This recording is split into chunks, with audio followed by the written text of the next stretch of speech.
Good evening. Good Saturday evening to everybody out there. This is are we like the last ones to do our year in review? I think we really are.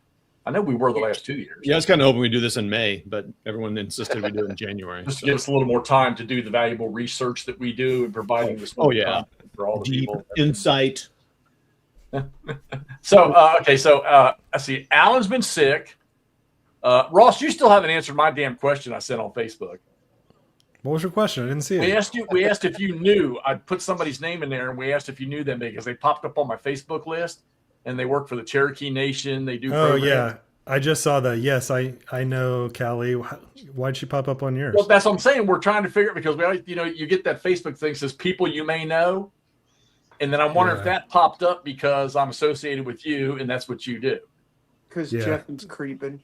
Yeah, that's one of my coworkers, so that's weird. Yeah, see, there we go. All right, Todd, you kick all the relatives and siblings and children out, send them all home, back on their way. No one's in the room.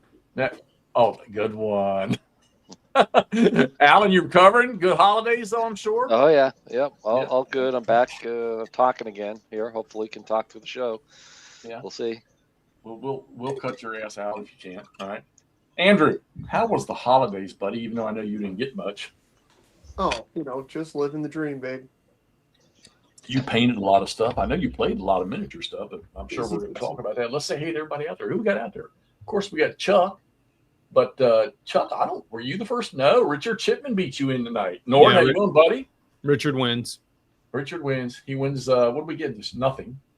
Absolutely nothing. Buddy. Slav, you didn't answer me. Am I going to see you in June? Huh? And if you're hiding in the background out there, say hello so we know who you are, so we know you're watching. Who else we got out there? Robert Delaney, I know you're on there. I just saw you pop up. Yep. Richard Gere, good evening, sir. I'm sure everybody else will pop on as we go. So anyhow, Christopher DeClerc, staying up late again. Yeah. Do you ever sleep, Christoph? Toll, good to see you too, buddy. Chris Long, nice to see you. All right. So, Danny, have a good day. Okay. So, all right, we're going to review 2025. Now, I of course, two of these guys don't know what the questions are, but three of them do, or two of them do. Going in blind. So, this is going to be a surprise to some of them. But we got about 8, 9 things we're going to run through. One of the things we're going to do is let's do this first. Let's just do the quick rundown. Todd, we'll start with you since you always seem to be the most organized. Let's do, give us a quick rundown of what you did in 2025. Okay. Well, let's see. How do I want to sum this up? Okay. So remember, I decided to look at sessions instead of scenarios because, some scenarios will take an hour to play and some scenarios will take weeks to play. So I decided to do sessions, and I called a session originally like 30 minutes when you're actually interacting with the game pieces and game, not reading rules. But I kind of changed that because that usually averaged about 2 hours, which I'm now tracking this year to see if I can get an accurate count. And I may be the most organized for 25, but someone else on here is going to be the most organized in 26. But I had 182 sessions last year. Damn. And 70 scenarios played. So if I played a scenario 2 or 3 times, that counted as, an individual playing. So that'd be 3 playings of the same scenario. But pretty much that's, I don't know. I didn't keep track of how many different scenarios.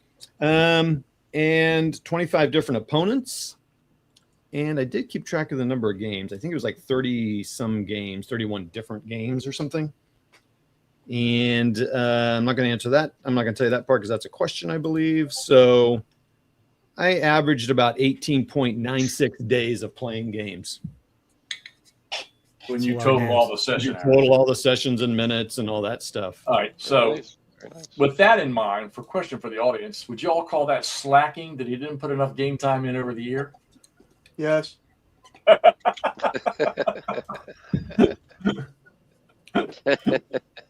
All right, Alan, how about you? What'd you do in 2025? Real quick run. Well, kind of picking up on that theme, looking at what I put down for numbers. I had a total of about 66 plays over the course of the year. Now, I have the large variety through there, and I kind of broke it down a little bit this way between what was solo, what was one-on-one, what was co-op games, what was group games, and definitely the one-on-one has increased from my 2025, Mm-hmm.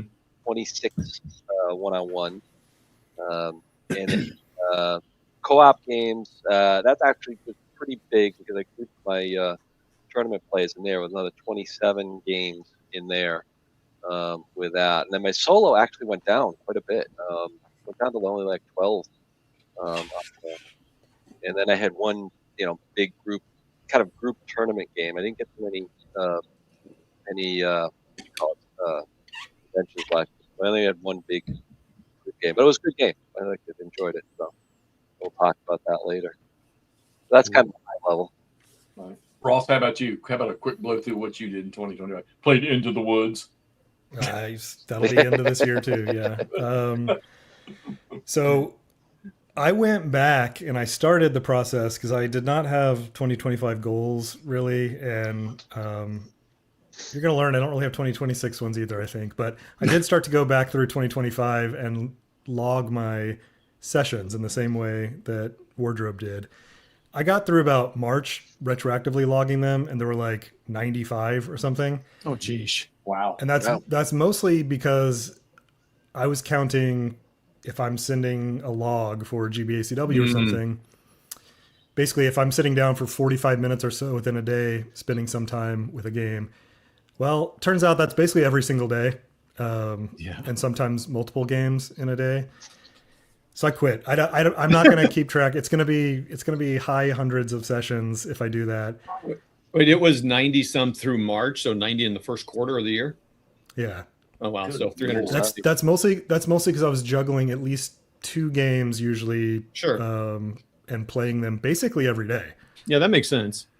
Yeah, and when you sit down and play, you don't just put half a turn into a sit down and play. You get at it for about 2 or 3 hours. Well, no, I think no, that's what he's saying is they're short. Right? Oh. No, they're shorter. Which is also, we'll talk about this. I'm not sure that's in my memory as I think back on the year. I don't think about it as 500 sessions or whatever it might be. It's like there's some broader patterns of what I played. So I'll tell you that, which is what really sticks in my mind. The first half of the year, I kind of wrapped up an obsession with the U.S. Civil War, the game, the Mark Simonich game. I played a ton of that in 2024, the back half of that year.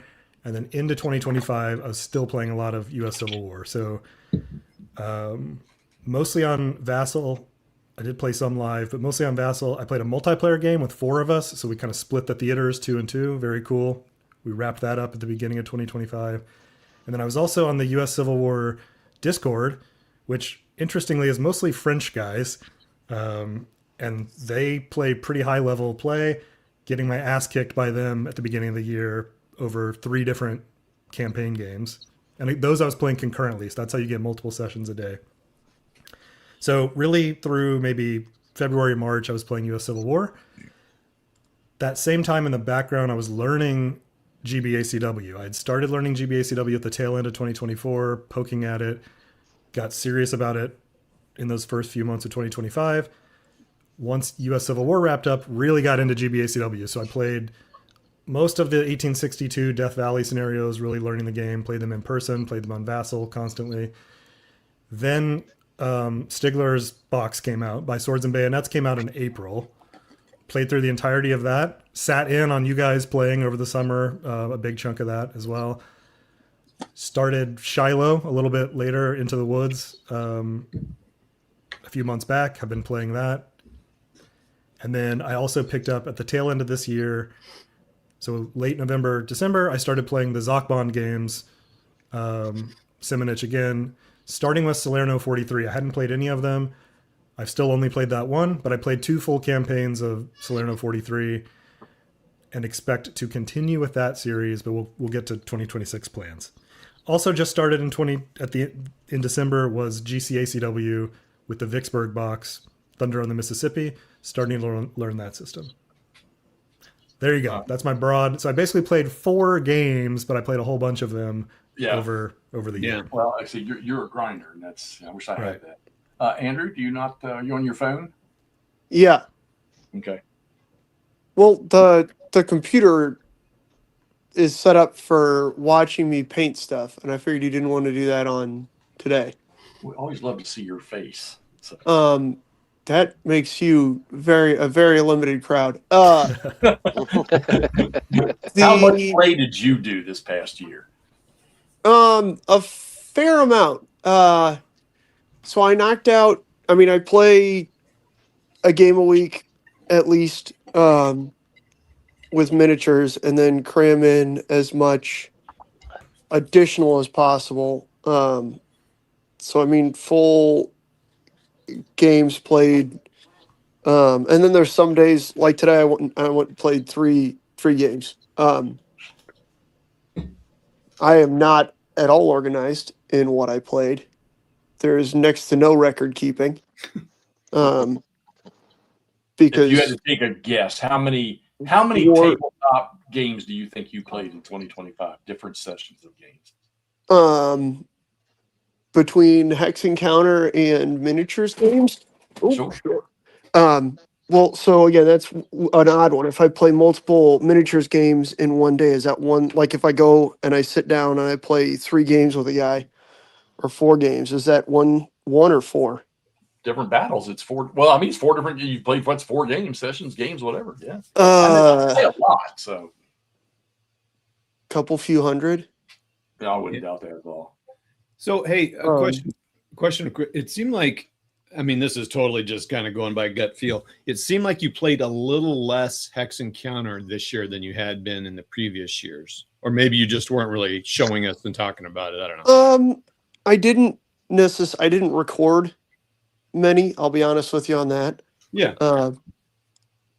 It was just eating massive amounts of data on my phone, and so like every couple weeks, I'd have to go back and delete videos constantly. Yeah.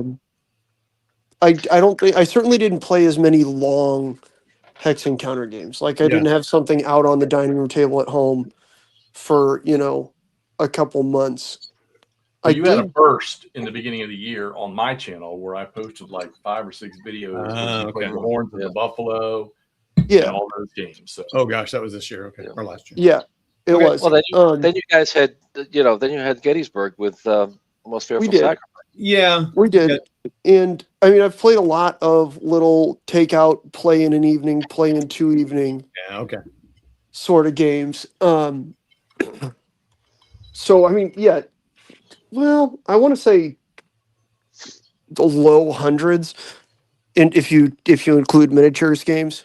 But honestly, I played a lot of in-person board games as well. Again, kind of shorter run games. Because a lot of the local guys who, not necessarily the guys I play with every week on Tuesdays, but the guys that I get, cramming in games everywhere else. Like the guy I played with today, I've played probably close to 100 games with him.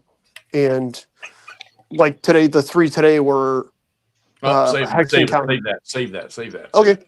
Yeah. Now I'm going to attempt to do the Todd thing this year. Okay.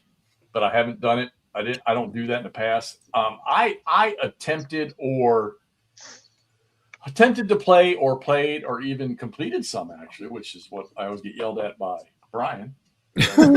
But I went through 47 different games over the year. Wow. That's good. And, granted, a few of them went on the table for like long enough for me to blink an eye and then take them down. So, I mean, that's 47 different titles. All different titles. Yeah, all different titles. But now some might be from similar systems, though, from the same system, but all different games. And y'all know, and I'm going to say, because we're going to have a question about that, I never replay anything. So, I was going to say, none of them are multiple plays. Of the same exact game. Then. Yeah. Maybe a different scenario in the same game, but never replay a scenario, never replay, I don't do that. All right. So that's just a quick, hasty rundown. Let's get into the questions here. All right. So, and I Todd and Alan, I actually said this question wrong to you. It wasn't necessarily gaming. It didn't have to be gaming. Okay. But I said favorite gaming moment of 2025. Okay. that should have been a little broader. The favorite moment of 2025 that maybe had something to do with gaming, that maybe revolved around your gaming world. So, not just the game itself, but yeah. And the whole here, space. I'll throw it out. I'll start this one off. The best moment for me for 2025 was Todd and Andrew coming out here. Aww. 4 or 5 days. That was just. I think now that it should be done every year. They should come out here every year, and we should do that. So cute. Because that was just 4 or 5 days of awesomeness. And we didn't do anything really. I know that. I mean, gaming wise, we didn't do that much, but we were on our feet quite a bit, except for one day. I mean, I played 3 games while I was out there. You and Todd did, and then we'll cover that in a minute, Andrew. Don't talk about it yet. Yeah. Oh, sorry. Well, I didn't get all the questions like the you cool sure kids. didn't. Like, it should have been here, bro. Yeah, ahead of time, bro. Nobody told us to do that, bro. All right. Oh, I forgot. Andrew does like to show up 4 seconds before. But by the way, this is what happened the whole time we were with Jeff. We just were all just fighting and yelling at each other the whole time. Yeah. Now I was pooping a bunch. And still had fun. Yeah, we had to talk to Andrew through the bathroom door. So, Cam, Alan, what was your favorite moment of 2025 that revolved around gaming? Revolved around gaming. You changed the parameters on me. I was gonna say with games themselves, one of the best played Blind Swords games I had this year, and it was just it mirrored history so well that I loved it. It was Into the Whirlpool. Couldn't get enough of the game. We opponent and I had.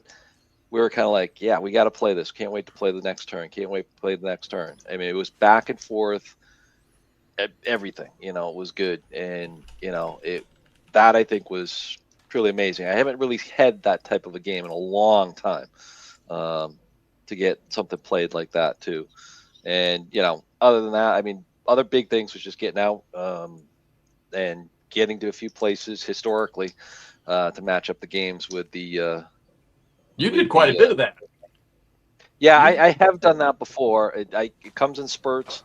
I was down to Gettysburg a half dozen times. I was down to DC once through the course of the year, and it all lines it all up. But yeah, I saw you, Hexy. That's right. Saw you down there. That was good. At the same time, that was a busy weekend. So all that's good. I always like to line up the games with the history. That's going to be kind of my theme coming forward with this, in this year. So that's always good. But in terms of games itself, like I said, that one game was just really, really exciting with that. So, and there's more of those to come, from what I understand. So, oh yeah. All right, Todd. Oh, yeah. I'm sorry, I already stole your thunder with coming out here, so you have to pick something else, buddy. Sorry, it's going to be that. So it was fun. I'll just narrow it down. It was actually visiting those battlefields with you and Andrew, and then of course having Phil there to be the tour guide. And my favorite experience was you and Andrew know a lot about it, but it was cool watching. I mean, everything was new to me for the most part, but it was fun watching you guys kind of like, oh, I didn't know that or that, when Phil would say something, because obviously Phil's really knows it, that particular spot.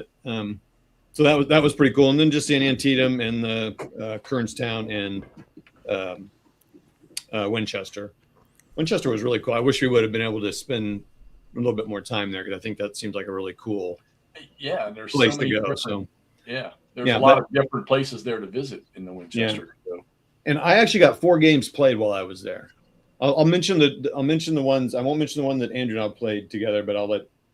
Actually, I don't know. Did we play 2 together, Andrew, or just 1? I can think of one off the top of my head. We probably played 2. No, I think we played 2. I'll let you. So. You say those 2 then. All right. Redneck Life. Hell, I forgot about that. Hell yeah, dude. Redneck Life. That was with Andrew. And then we left that for Jeff. That was our gift to him for hosting us for 4 days. And you're welcome, Jeff. And then Across 5 Aprils, didn't you and I play that together, or did I solo We that? did. No, we played Across 5 Aprils together. Yep. And then Jeff, that was my very first game of GBACW, was Jeff just put some counters on the Death Valley board. And we just had two brigades. Two brigades just go towards each other and like, oh, I don't know, Todd, take this hill. And we just walked through some stuff. So that was kind of my intro to some of the basics. And then, of course, the next time I got to it was with Stigler's game. And then I soloed. I soloed an ASL SK game there that Jeff had set up and just hadn't played yet, and it just kept sitting there. And I just said, "I'm going to play this." He goes, "Okay, whatever." So that was the night I played that. Jeff, I think, watched something, and Andrew, I think you might have been printing. Andrew was printing stuff. Oh yeah, he was waylaying my ultra. So we kind of had we had to have some alone time because we were getting, just make sure we stayed friends. All right, so it was going to do the battlefields. I'm sorry, that was a lot longer than I should. Yeah, I didn't do it. That was the only time I really did that this year, and that was past year. Ross, favorite moment, buddy. Come on. Pretty similar, actually. Unrelated trip that I took also to Gettysburg. This was in April, I think it was. Ooh. Nice spring trip to Gettysburg with four other guys. So 5 of us went, and none had ever been. Some had been when kids, but most of us had never been. So we did some battlefield horseback riding, which was are you serious? interesting. Oh, Yeah. That's awesome. And then beautiful day. So we walked around the battlefield, saw that, but then came back. We rented a historic home basically in town and played Death Valley, put it on the table. We had gone to Kernstown the day before, and then we played the Kernstown scenario while at Gettysburg. Great. The first Kernstown, the race to the wall, the kind of short one that's a good intro. Played that on the table with 2 of us that had played before, so we taught the other guys and kind of split up. You take this division, you take that division. Played that over 2 nights. Awesome. Watched Gettysburg, of course. Oh, we did that too. Drank 100 beers, whatever. Went downtown into Gettysburg. That was probably my highlight because that was a gaming trip, but it was also just great to get some guys together and go see battlefields, hang out. Yeah, I didn't know you'd done that. That's awesome. Yeah, and that was a crew that I typically once a year go gaming with, and we made that happen a little bit earlier. Good deal. Good deal. I forgot you said you've been. I don't know if I remember you saying you went to Gettysburg last year or not. Yeah. But, yeah, good deal. Andrew, favorite moment, buddy? I mean, skipping through the Civil War battlefield trails with me, right? I mean, obviously, yes. No, that was a ridiculously good time. You guys have covered that pretty well. The game I was playing while you guys were doing GBACW was like 2 or 3 scenarios of tank on tank. Oh yeah, that's right. And then honestly though, playing I realize it's stereotypical, but playing Most Fuel for Sacrifice with Toddy was quite delightful. I always enjoy the big long marathon sessions with big old games. Yep. You 2 guys in the last 2 years, both of you together, the 2 of you have. Granted, you didn't play 3 days of Gettysburg, but you played Most Fearful Sacrifice, and the year before you played It Never Snows. You played those. No, we did. We did Day of Days the year before, or was that this year? No, that was 24, and then 23 was Never Snows. Day of Days. Or It Never Snows in September of 2020. But yes, we have played a big game every year. Yeah, for sure. And we're going to continue to do that. Yeah. This year, we're going to play the entirety of Trafalgar using flying colors. Well, it doesn't take long, does it? Ooh, nice. Didn't the French just say? I'm just kidding. Todd's going to actually murder me if I try and do that. All right. Most hates blue maps. played game. The game the game. I think we decided it could be system or whatever. But the thing like I get for Andrew would probably be easy because you could pick a miniature system, but yeah, so we'll say that the system or the game, if it didn't have a system, that you probably played the most in 2025, Alan. Yeah, system. Well, hands down, it's going to be Blind Sword system. With what I played here. Looking at this, I played 1, 2, 3, 4, 5, 6, 7, 8, 9 times over the course of the year.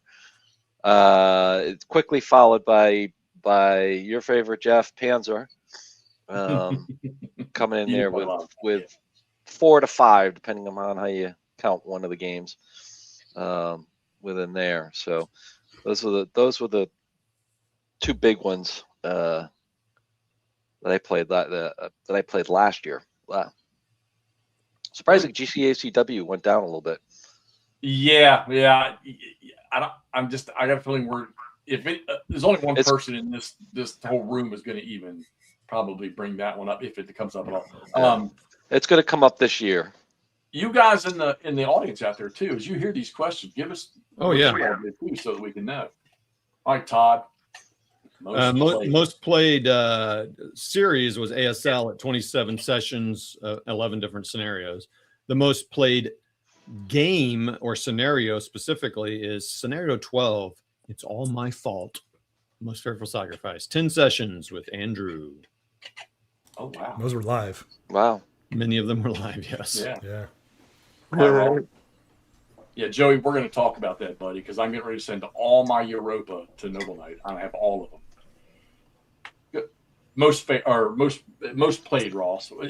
I got to say, you're Into the Woods. It's got to be close. Well, Into the Woods is interesting because hour for hour, it's probably the highest because we're creeping on 30 hours of playing that. But that's been concentrated because we're playing on Sunday mornings basically. So that's been longer 2 to 3 hour sessions. GBACW, definitely the most played system. But like I said, mostly did the Death Valley, the 62 campaign stuff, the early war, Stigler's Box, those 4 battles, Into the Woods, and then here and there poking at some other stuff. So for sure, GBACW and hour for hour probably played the most of Into the Woods, and it's still going. Yeah, and yeah, that one. I figure you probably got at least another 4 months on that, at least. Oh yeah, That's what I'm imagining. Yeah, Andrew, I'm thinking around 200 hours.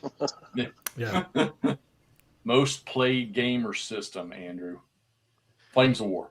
No. Cold action. I don't actually know. Because I kind of only started playing Bolt Action a bunch in the last couple months. That's probably up there, though. Board game-wise, most time, if we're going off the most time put into something, it might be Black Swans. Other than that, I actually have played a lot, usually with, very different people of Tank on Tank, as well as a lot of time just solo running through stuff on Great War at Sea. Oh wow. Oh yeah. I forgot about that. Yeah. Well, this might shock you all for me. And when I initially wrote my games down here, this wasn't the one I had under this, and I had to do a sort of a retake. The actual most, and it would be scenarios because the system is scenarios based pretty much. I had to backtrack to earlier in the year, and it was ASL-SK because remember I did the Japanese. Played a ton of it. I was doing the play by date. I remember I started playing by January through like the first 4. I think I did some of that all the way into June, and then when did we picked up with Ross and Alan? Wasn't it during about the summertime? Summertime, yeah. July, August, yeah. And then things kind of shifted, and then we started just trying to do the Saturday night thing. And of course, Alan and I have been doing some Thursdays when we can, when he's not on his deathbed. So, but yeah, mine was ASL-SK. That's interesting. Now, I'm going to throw this one in just for mix. And I'll answer first, and it just sort of keen on mine. What company did you play the most games of? And mine, amazing, is Lock and Load. Oh, that is interesting. I did a whole bunch of Lock and Load stuff early in the year. Let me see. Alan, yours has got to be GMT. No, I'm actually going to say Revolution. Blind Swords, and I've got some other stuff with Revolution here too that I played. So I'm going to actually say Revolution Games. Yeah, mine's easy. It does, Chuck. Mine's MMP. Yeah, MMP. Through ASL, GCACW, and GTS. So that's Ross, yours has to be GMT. Yeah, for sure. Pretty much everything other than Civil dabbling in War. a little bit of GCACW at the end of the year, everything was GMT. Yeah. How about you, Andrew? Andrew? No, we're ruled. Okay, this is you cannot use Hex Encounter for that question. Oh my gosh! What company did you play the most miniatures games from? Oh, Christ on a bike. I mean, that's like 57 different. I know. I love it. Are you fucking kidding me? God, you're a dick.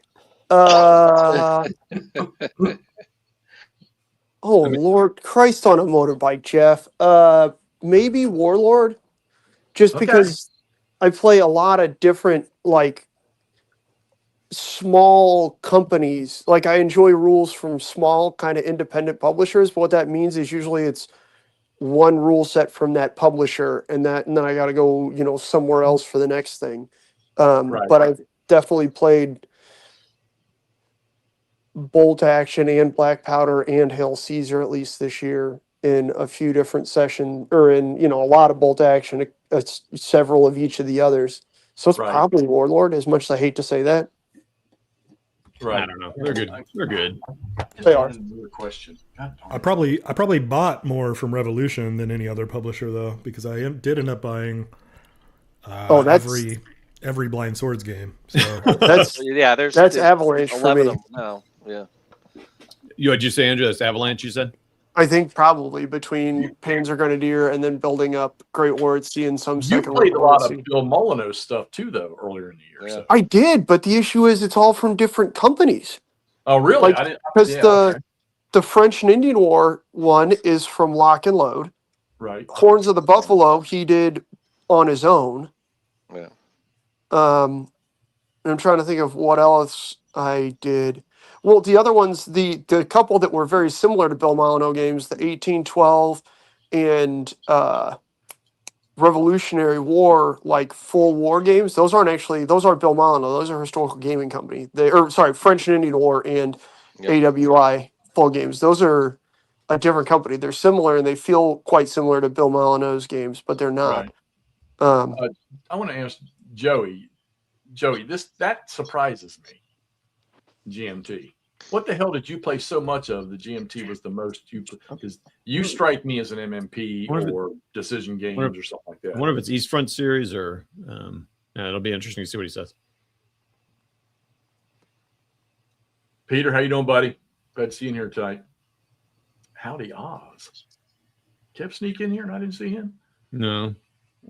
All right, here we go. I had another question because I'm going to try to. I got to remember to use this question.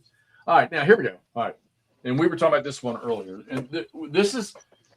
There's two questions to this, and I already ran it down with Todd and Alan. It's quite possible you could have the same answer for both because the question might sound the same. So let's go. We'll start with this. I'll give you both of them right here. The most fun you had playing a game and your favorite game of the past of 2025. It's possible they could be the same, but the game that you had probably just I can't say last year, but I'll give you an example. The most fun I had was 2 years ago with Todd and I doing that side by side of GCCW, because our comments were just a riot and we were just having a blast the whole time. So the most fun game, or most fun you had playing a game, and then maybe your favorite game of 2025. Ross, we'll let you eat, buddy. We'll start with Alan. Oh, back to me again. All right. Yeah. Probably okay. Most fun and the best liked. All right. I think probably the most fun. All right. Where'd you guys go? Hold on. There we go. Most fun was probably when we got back into Army of the Potomac. A few weeks back, and we had Mark Herman on, and he was showing us how to play. And I figured out how to do the combat in there, and the light bulbs just, went on behind me. And it was like, oh, I totally get it now. I got the maneuver before, but now I got the combat, and now I've got it. And that was probably the best. And I think you said it too, Jeff. It was, we had a whole bunch of fun just slamming into each other and having Mark's comments and things like that. So I think that's it's a close tie between that and that Whirlpool scenario I mentioned before, but I already mentioned that in another one. So I'll put that one in there. Best game. You want me to do both of them here? Yeah, go ahead. Favorite game of the year. Favorite game of the year. Oh man, this is. Oh, man, hold on.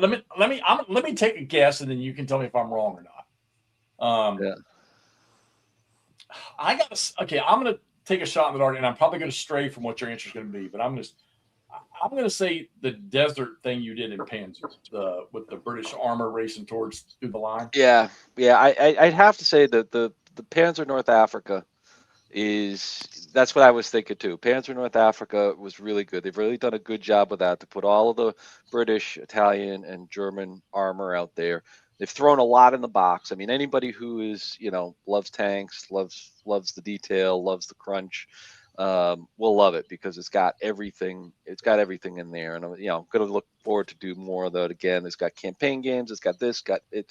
I mean, that's one of those games you could just take and play forever, and probably will. But yeah, that's probably got to be one of my best. Yeah.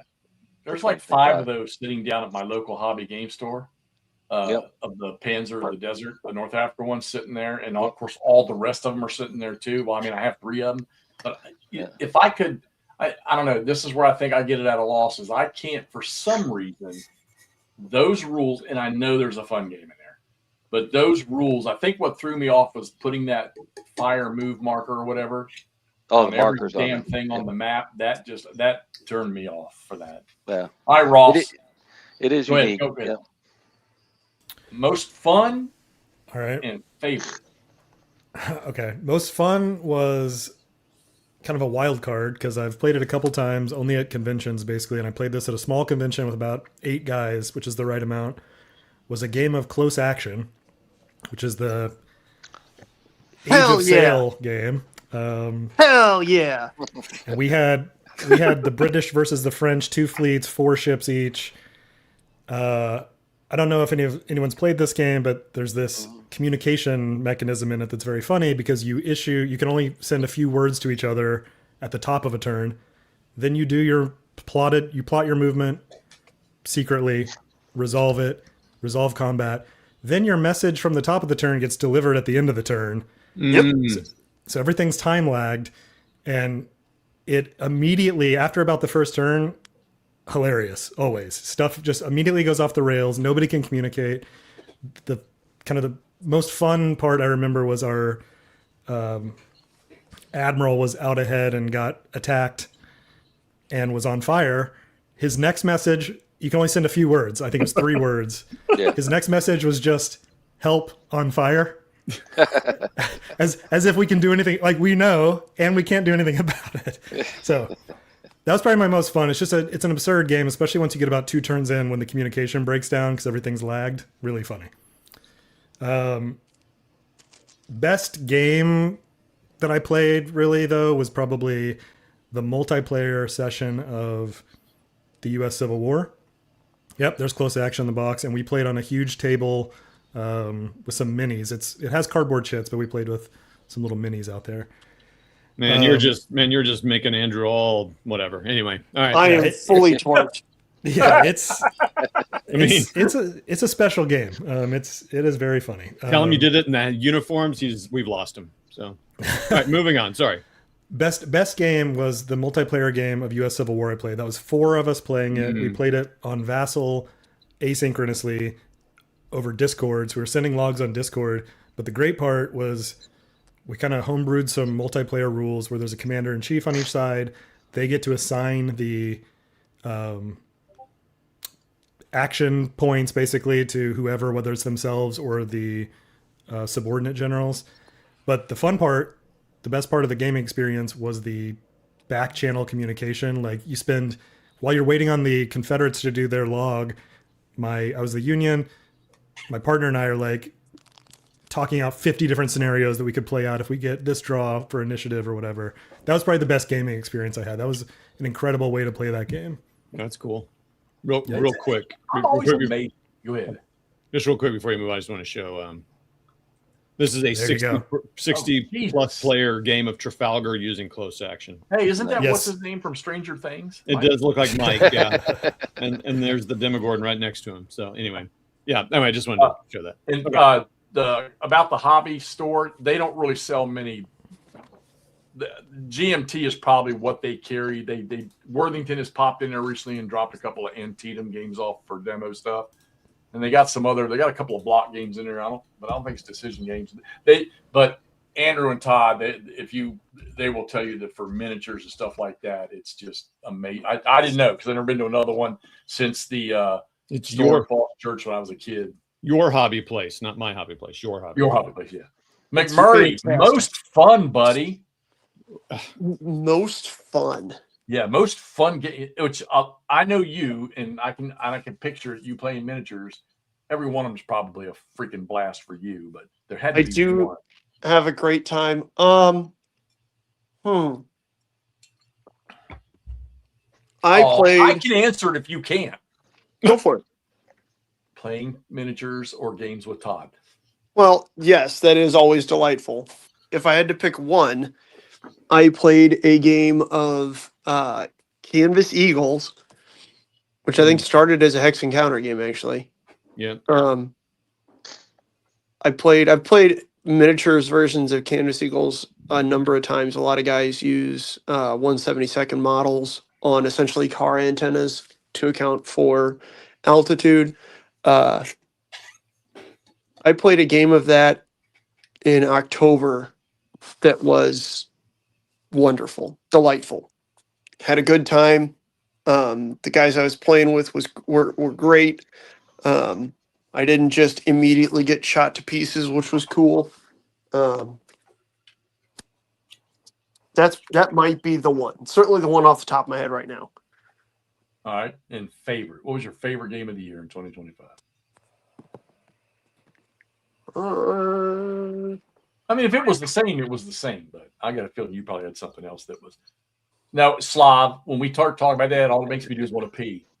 Okay, it's going to be a series of games, Okay, but it's that's all fine. the same game. So we at this maybe springtime, a guy and I on Tuesday nights were playing essentially the same. It's something Todd likes to do that I kind of took inspiration from. We played the same game using 3 or 4 different Civil War rule sets. Mm. I didn't know you Um, did that. That's cool. Did I miss this? Yeah, I didn't know he did that. That's cool. Yeah, we played Rebels and Patriots, Live Free or Die, Black Powder, and Fire and Fury, all with the same scenario, essentially on the same table, just to look at them and say, okay, which one of these do we actually think we want to play, going forwards? That was quite fun. Yeah. What battle? It was one that we just came up with, so that essentially it was one of those, okay, we don't want to pull a scenario from one system because then obviously it's going to play better in that system. Oh, that's cool. That's a good idea. So we just kind of came up with something that then had 2 almost identical forces. They were slightly different, and then we played essentially on the same table. I would imagine you can probably find them, Todd, if you go back and look at Kevin's posts. But Okay. What was the best one and least favorite of those systems? I really wanted Rebels and Patriots to be my favorite. I'll be really honest with you, because so many of Dan Mercy's games are great, but that's quite plainly someone else's take on Dan Mercy's system. So there's holes in the rules for stuff, which is kind of disappointing. We did have a great time playing Black Powder. That was really good. Obviously, Fire and Fury. Dude, each of those other 3 have their own very distinct merits. Sure. Depending on what you're looking for, who you're playing with, how long you've got. I don't know which one was my favorite. And you said you played 4. How long did it? I mean, was one system took a really long time to play, and another one was really quick? I bet not. Not necessarily. We had about 3 hours for each game. It was played on successive Tuesday nights. Cool. That's pretty cool. Yeah. That was Dave Becker and I. We needed footage of that stuff. That would have been a blast. I would have been. It was in a game store. You wouldn't be able to hear anything. That's Yeah, always the pretty loud in downfall there. of trying to record things at conventions and game stores is that you don't get any audio. Punched, how you doing? Glad you popped over. All right, Todd. Biggest fun and favorite. Fun was finishing a 3-year D&D campaign with that. It was a bucket list thing for my friend to run. Nerd. And Sorry, Toddy. I'm changing my favorite game here. Just a minute. Give me a second. Yeah. whatever I didn't play with McMurray.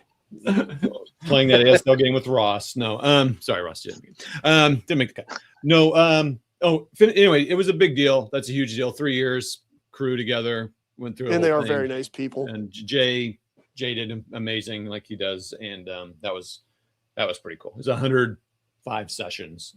He is a wonderful man. So, favorite was doing a Most Fearful Sacrifice with McMurray because we did it after we were at Gettysburg. We pulled out that. I was looking at that atlas that we bought there. It was so fucking cool, man. Pulling that out, doing it. McMurray and I doing the stupid stuff that we always do because we kind of play those. Wait, did we play opposed or we played again? We played. You co-opted. We kind of co-opted. Yeah. We kind of alternated turns. One guy would pull the cards for a turn, and then the other guy would do the actions. We did our typical dumb stuff where we'd like leave whole sides open, but we are so fucking bad at this. You guys want to watch an interesting Gettysburg play? Go watch the videos on Todd's channel, Wardrobe Plays World War II. Go watch that. If you are a Gettysburg aficionado, be prepared. Get your bag out from the airplane and no. It's not. We played a war game. We weren't trying to reenact the battle, and it was amazing. That pisses me off when people try to. Well, it didn't have the same response. Well, yeah. Both of us are significantly dumber than both George Gordon Meade and Robert E. Lee. Fuck do you expect? It was a unique play. I'm going to reverse my order. All right. My favorite played would be, and I'm actually still doing one on Vassal, but my favorite play of the year was Fall Blau. I'm really thoroughly enjoying that. Yeah, you like that a lot. Oh, I goofed up. Most fun, I got to go with Alan. Once the eyeballs were opened up on the Rebel Fury Army of the Potomac, that has just been a blast, to play that system. And this is going to lead into the next question. I'm going to start it because it's going to be the same answer. The most surprising game of the year to each one of us, and mine is this Army of the Potomac Rebel Fury. It was a game that, I loved the title on the box for the first one. Didn't buy it because I watched some people play it and I was like, no, this doesn't look right to me. And I know, Alan, I know you kind of struggled with it initially. And then once we drug Mark into this and he got us going in the right direction, gave us the right explanation, that freaking game, and I'm going to tell y'all right now, we were going to play Thursday night. We didn't get to because, like I say, Alan was on his deathbed. But this game is a freaking riot. And if you don't think by looking at because there's not 5,000 counters on the board, this thing will wear your brain out, and it is a blast, and it's easy to play. So, yeah, my most surprising game was this Army Potomac Rebel Fury. Alan? Oh, yeah. Yeah, most definitely. I mean, and if anybody hasn't seen what we've played, we'll probably play this week. So, you can check it out. It's going to get fun. I've been looking at it. It's going to get really fun. All right, Todd. I know I just popped this one on you. What would you say was the most surprising game that you played that, man, maybe, hey, didn't really expect much, didn't have much high hopes out of it? Well, real quick, I do appreciate people on the chat putting their answers to these questions. It's been fun getting them, and I'll keep posting them when you put them up. So keep answering. Well, I'm gonna think this game right here was my most surprising game. Oh, 2001, 2003, whatever it came out. Nice clip art artwork there. Sorry, Pacific Rim. But amazing game, kind of the Victory in the West system. Nathan Kilgore, and he's done others. So much so that it impacted my 2026 goals.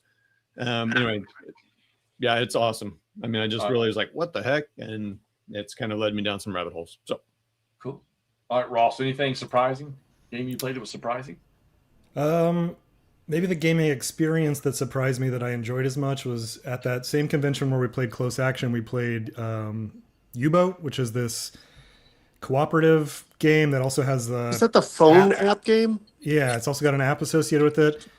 None of that really is my thing. Phone app companion games or co-op games or, frankly, U-Boats. But I was the captain. You're like throwing commands to people, and you got this time crunch of trying to, the engine room guy has to be over here doing his thing. The gunner has to be doing this stuff. That turned out to be pretty amazing, actually. Once we got into it, just drenched in sweat, trying to beat the clock, trying to whatever the hell our mission was, just trying to make it through, find whatever American ship we're looking for. That was a great time. I always ask myself too that because there's a lot of games that like I got one sitting right now, the Brief Border Wars, that I'm not interested, probably won't play it, and that and then when you hear stories like this, I think to myself, man, am I missing something if I don't get that thing out and play it? I might be missing something that's really, really fun. Could be great. Real quick, I was on the Cardboard Campaigns podcast, kind of doing a similar thing as this, but the many of those guys were with Ross, and that U-boat one was many of their favorite experience in 2025. So it must have been really good because a lot of people were saying. I mean, it depends on the crowd. Those are all good guys. Hector, Patrick, all those guys that played. That helps, of course, but the game itself facilitated a really fun experience, super memorable. And it surprised me that all of that overcame my lack of interest in particularly having the phone app stuff, which I just find that's not for me, but it worked really well. It was really cool. Someone else ran the phone app, which was good. Cool. Yeah, that's good. Yeah. Andrew, most surprising game. As he walks away. Room. Are you shitting me? No, go ahead. Go ahead. What a dick. I hope Jeff walks his ass all the way to Russia and back with Napoleon. On the miniature side, probably... Actually, I'm going to be really honest with you. It was probably Fire and Fury on the miniature side. Oh. Because the last couple times I played Fire and Fury, it was not the greatest. Not through any fault of the rule system. But as per local tradition, guys had cut up and bastardized the rules. And I was playing with excessively cranky old people. But then playing it again this year, I realized, wait, this game's really, really fun. I need to go back and do this. And it's slightly more involved than what some people are wanting to do. Just in an evening with miniatures. But that's okay. It was very fun. It's always very fun. In terms of Hex and Counter, Burning Banners. What's up? Burning Banners. I was trying to think of if that was this year, but yes, that would probably be my biggest surprise. I want that game. I think I really want it. I am not a fantasy guy, like at all. But yeah, shut up, assholes. I'm somebody's fantasy. Oh my God. But that was quite a delightful game to play. I had a good time playing it. Again, it helps that I had, I was playing it with people that are fun to play games with. But actually, that's a good point. It might have been Burning Banners. Okay, great. So the next two questions I think are going to be fun, and I expect everybody in chat to answer both of these next questions. But before we get to those next two questions, there was one more amazing moment. It was the greatest moment of everybody's 2025. I know it was. That was Hexy winning his third club championship at the golf course this year, beating all the youngsters. Love it. Thank you all for send money. All right. Yeah, no, but there's our entire listenership falling asleep. It's coming. All right, here we go. Thank you. I'd like to thank my caddy that I don't have. I thought Todd, your daddy.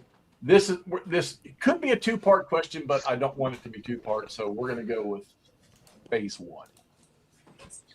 A game you just didn't like. A game you just didn't like. You played it. You just didn't like it in 2025. And Andrew, we're going to let you start, buddy. Let's see. A game I played and just didn't like. Does it have to be a game that I put on or was like trying to play solo, or can it be? Okay. Pulp Valley. It's a miniatures game. That's interesting. Just not my thing. It's got really kind of dumb mechanics that I don't like. Right. Okay. Ross, something you just... I'm interested to hear this one. I'm trying to look through my list of kind of one-offs that I played if I didn't like any of them, because I pretty much liked everything I played because I didn't play that much. Did you sell ASL after playing it with me? You're like, whoa, that is not worth it. Yeah, we'll talk about that. Oh, yeah, okay. I'm going to be like that guy. Uh-oh. Even the kind of little one-off things I just played here and there, kind of Euro games and other stuff. I didn't have anything I had a bad experience or didn't like that I'm seeing. So not very exciting answer, but I don't. That's it. Yeah. Well, well, I didn't play 47 things, so I don't know. It's hard to. It's a smaller Right, yeah. list to pick from. Well, wait till we get to part 2 of that question. So, All right. it'd be even funnier. All right, Todd, you just did enjoy it. I would say so. Typical Todd. I had bought East Front, West Front, and Euro Front because I wanted a game I could play the whole thing. Started playing East Front, and like, oh, I don't really like that. I don't believe in buying one game and then deciding to buy the whole thing. I decided to buy the whole game and then decide to sell it to Noble Knight for $3. So we're in a year or so, you'll get it again. yeah, I'll get it again. Okay. Anyway, it's cool. I can see why it could be fun. I know some people that's like some of their favorite game. I just didn't enjoy it. So not a big deal. I'm not seeing enough answers in chat. Come on, a game that you played. Maybe you played it to complete. Maybe you didn't. Just didn't get you. Just didn't enjoy it. Alan? Oh, Nope. Yeah. Yep. Like sorry, I got on the board game side. I tried putting Waterloo, or Avalon Hill Waterloo on the table again. I just don't give a shit about Napoleonics. All right, fair enough. Fair enough. Like you Well, got I the do- things. I do Yeah. have one, by the way. Go ahead. Yeah. Sorry, McMurray. Continue. No, I was just like I got the thing set up, and it's like, dude, I could not care less. All right. Go ahead, Bryce. Um, On your brain, what was it? I really like PAX Pamir, the Cole Worley game, and have played many hundreds of games of PAX Pamir. I did try PAX Renaissance, the Phil Eklund game, and bounced off of it hard. I really wanted to like it. It's more complex than PAX Pamir, which I thought would be a selling point. In fact, like a lot of Phil's games, I cannot wrap my mind around how to even approach it or conceive of it as the turns are moving through. So that is a game that I bought the hard copy of it. I sold it to Noble Knight recently. Tried playing it on Board Game Arena multiple times with friends that know how to play and everything. Could never get into it. That would be my one game that it was just not for me. PAX Renaissance, which is war game adjacent. Let's put it that way. It's not a Hex Encounter, obviously, but it's a PAX game. Okay. David, it's so good to see you. I hope you're doing well. I really do hope you're doing well, brother. Real quick, David, you missed that Lock and Load was one of Hexy's most played companies of the year. Yeah, Tank on Tank was one of the most played games. That game's fucking awesome. You guys should put out more expansions for it. Okay. All right, Alan. Sorry. Something you just didn't do. Did like that. Yeah, this was a pretty easy one for me, and a surprising one for me too. It was actually Death of an Army. It's the Battle of Ypres. Is that the one? Yeah, Battle of Ypres, Okay. First Battle of Ypres. Because it was really surprising because Revolution puts out quality stuff. All the time with stuff, and actually, the counters, everything looks good and stuff like that. We found a lot of holes in it. It's a different way of looking at it in terms of the sequence of play and things like that there too. And I think just needs a whole lot of clarifications and cleanup and stuff like that, because I think there's a game there. And then maybe I'm not playing it right, maybe I'm not doing it right. I'll always say that because, as I said, with Army of Potomac, Rebel Fury, light bulb goes on. But that one, yeah, it just too innovative. I couldn't get my brain around it to figure out what's the best way to do that. Oh, Mark's here too. Okay. Let's see. Also, I love you, Lord. Lord. Out there, but I would have to say the one would have been fairly recent. It just didn't do it for me. It had to be that Wave of Terror, that Battle of the Bulge game. It did not. And I can't say why. I mean, I think to me the game is just broken as hell. But I can't put my finger on what it is. I just did get nothing out of that. I mean, it's not going away or anything, but I did not get it, man. I know. Here comes the fun question. And I'm waiting to see if anybody hesitates on this because they don't want to upset the status quo, the balance of the world. Where they want to flip the X and Y axes and stuff. A game that you would just, after you open the box, after you set it up, maybe after you attempted to play it, you probably were just better off taking it and throwing it in the trash can. Trash can game. Trash can game. Andrew, trash can game. Or should we phrase it the game that you would blow up in was it McMurray's driveway. McMurray's driveway? Yeah.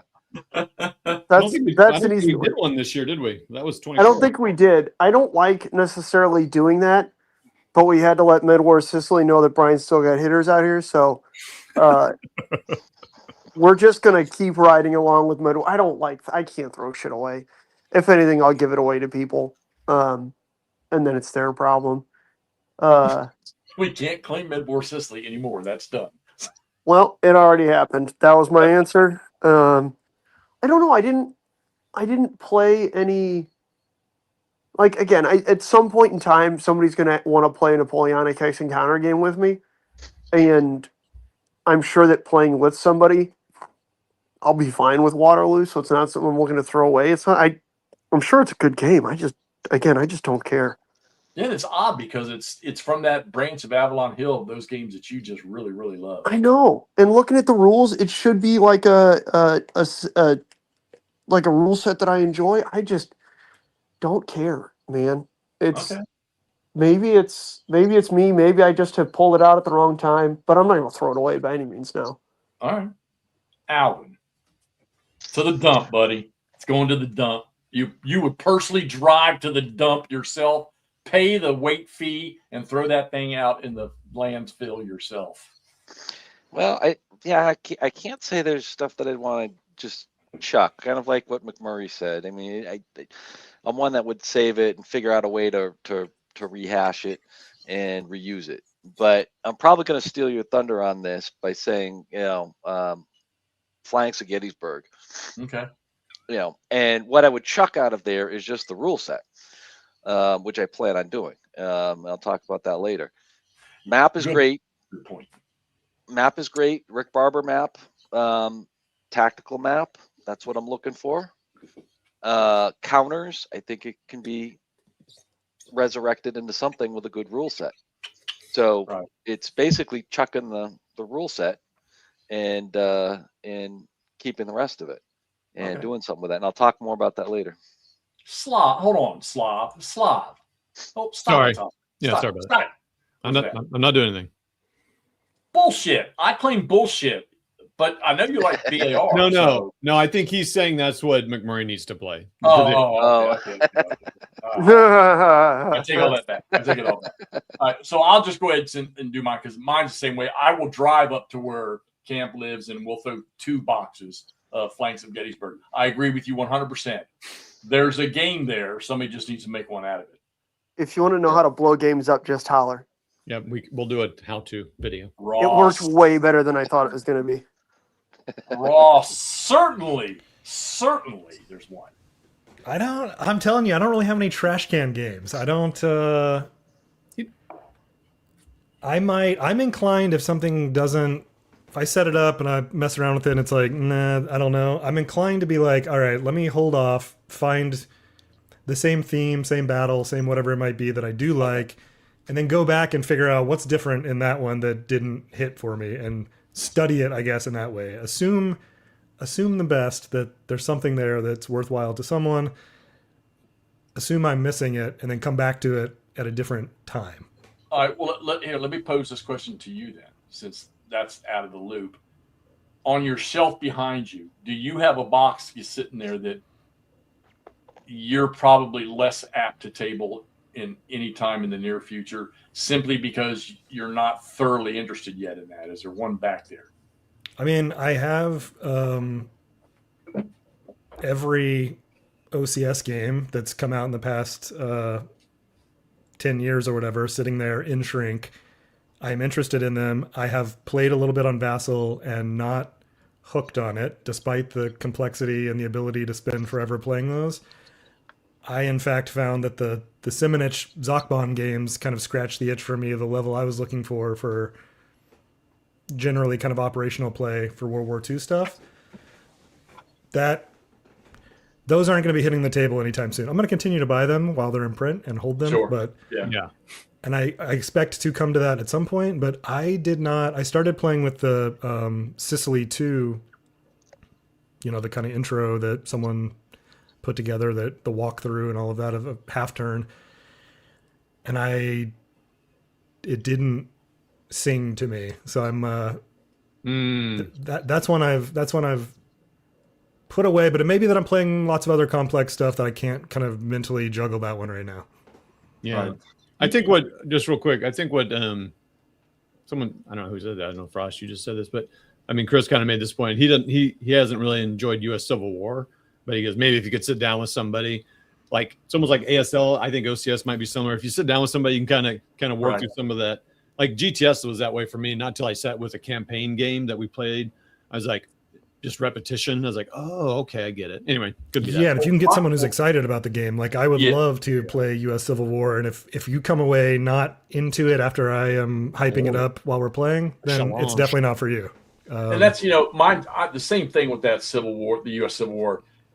I love the Victory Games one, but I tried my U.S. Civil War, the GMT one. I attempted to play it, wasn't fond of it. Put it back in the box. I didn't throw it out, but I sold it. It wasn't going to stay here. So Yeah, and I think I mentioned when I think Mark Herman was on or something, we were talking about Civil War. I haven't played the Eric Lee Smith Victory Games one, and I also haven't played Mark's For the People, the two that Mark Semenich cribbed from largely and kind of took the best parts of, from my understanding. I might like one of those two way better than U.S. Civil War. It's just the one I've played, and I've played a ton of it. I got hooked on it and got pulled down that rabbit hole. Yeah. That's not to say it's better than sure. the Civil War or For the People. Well, there's three games for me in that branch that were Victory Games and then GMT redid. NATO, U.S. Civil War, and the Vietnam one. Now, I haven't touched the Vietnam one yet. I haven't played the NATO one yet. Matter of fact, I sent NATO to Todd. He brought it back. So, but I do know that the three Victory Games versions of those three games I really enjoyed. So, all right, Todd. So Next game is going over to McMurray's house from 2025 that you all are going to barbecue. I don't have one like that. I don't have something that I'm that down on, but Dark Summer, Deadly Woods, those two games specifically, I just did not enjoy that much. Okay. Yeah, Which is weird because they're chit draw, that kind of stuff. Well, that's why I thought I'd be all over. And instead, Victory in the Victory in the West type of unknown VCS, whatever you want to call it, Fall Blau, that has caught my attention, which has been kind of an interesting switch. But I'm sure I just wasn't getting something, but I don't care. I moved on. So Okay. I've seen a few little things go through the comment section, but I mean, I'm serious. David says it right. We all accumulated a few turkeys. I mean, has anybody out there just taken a game and literally not even tried to sell it or give it away and just thrown the son of a bitch in the trash can? I mean, I threw one away that I regret years ago, and I think it was because maybe it's because I wasn't so deep into gaming, and I wished I never would have done that. But it was Patton's Best from Avalon Hill, the tank game. I wish I'd have never done that. oh, that's interesting. I wished I'd have never done it. So That's coming man, back. Gway, I got a question for you, buddy. So we were talking a minute ago, Alan. You were talking about Elephant Army. the Battle Deep. Yeah. Okay. As much as I've played a few World War I games, I think the Kaiser's Battle was one I played. It was actually kind of fun, but I can't find a World War I game that's going to get me. I don't want the slog of the trenches on the Western Front. I did. Todd, what was the one we both played? I sent it to you after I had it, the Tannenberg. Yeah, you didn't. I didn't. That That's wasn't kind too of surprised bad. you didn't like that one. Well, You no, don't like it was East Front. That wasn't too bad at all. What about It's just- Rock of the Marne, Jeff? Oh yeah, well I had a blast with that, but that's not a game that I'll replay. I still got Oh. that game too. So I had a Hey, blast what- playing that. World War One is a tough. It is a tough, time period to mirror at the tactical level, because it's I gain 50 yards here, you gain 50 yards there, back and forth type of thing, with it too. So it really is tough to figure out a system that's gonna work with it at the tactical level. There's been others I've played going back to. I think I was Naguaya's on here talking to him about is the old SPI Soldiers, which I thought at the time, way yeah. back in the day, Naguaya's doing that. 1981 or whatever it came out, was a great. It was like, oh my God, this is great, because it was a World War One type of thing, and it still is, but it's limited as well, because you're still blasting each other away, and it's a 50 yards here, 50 yards there type of thing. So it's really a tough game to model. Now, I will say, with that being said, one of the things that really intrigues me I'm watching is that new Trench Raid, which is it's Hex Encounter, but it's a solo game. People are really liking that in terms of the narrative that it develops with that. I've And heard from the same. what I've seen with people playing it, and what I've heard from Compass and stuff like that, it's really gotten good traction in terms of the story that it comes out with. So maybe there's something new that can resurrect World War I tactical stuff, but it's a tough system to model. Yeah, I've heard a lot of people like that. Hey, look at this game on here. That game that went around the rounds. Not enough to Murray's favorite game, isn't it? I think it might be. I have 2 copies of that because each of these jabronis gave me theirs. That's a trash bin game, I would say, for me. So. You never even opened it. Ross, Alan, anybody here? I can give you McMurray's address in that game. Warriors of Japan 2, McMurray. He loves them. He's collecting them. World's longest collection of those. See, the fun part is Todd played Warriors of England and then asked me if I still had Warriors of Japan. It is true. Warriors of England was fun. What can I say? So I'd very much like to play it with you, Todd. We should do that sometime. I'm busy. A little bit off of the review topic. I was just thinking to you because you were talking. I know Nanguay has been playing. He used a soldier for them. Now, of course, his approach to World War One.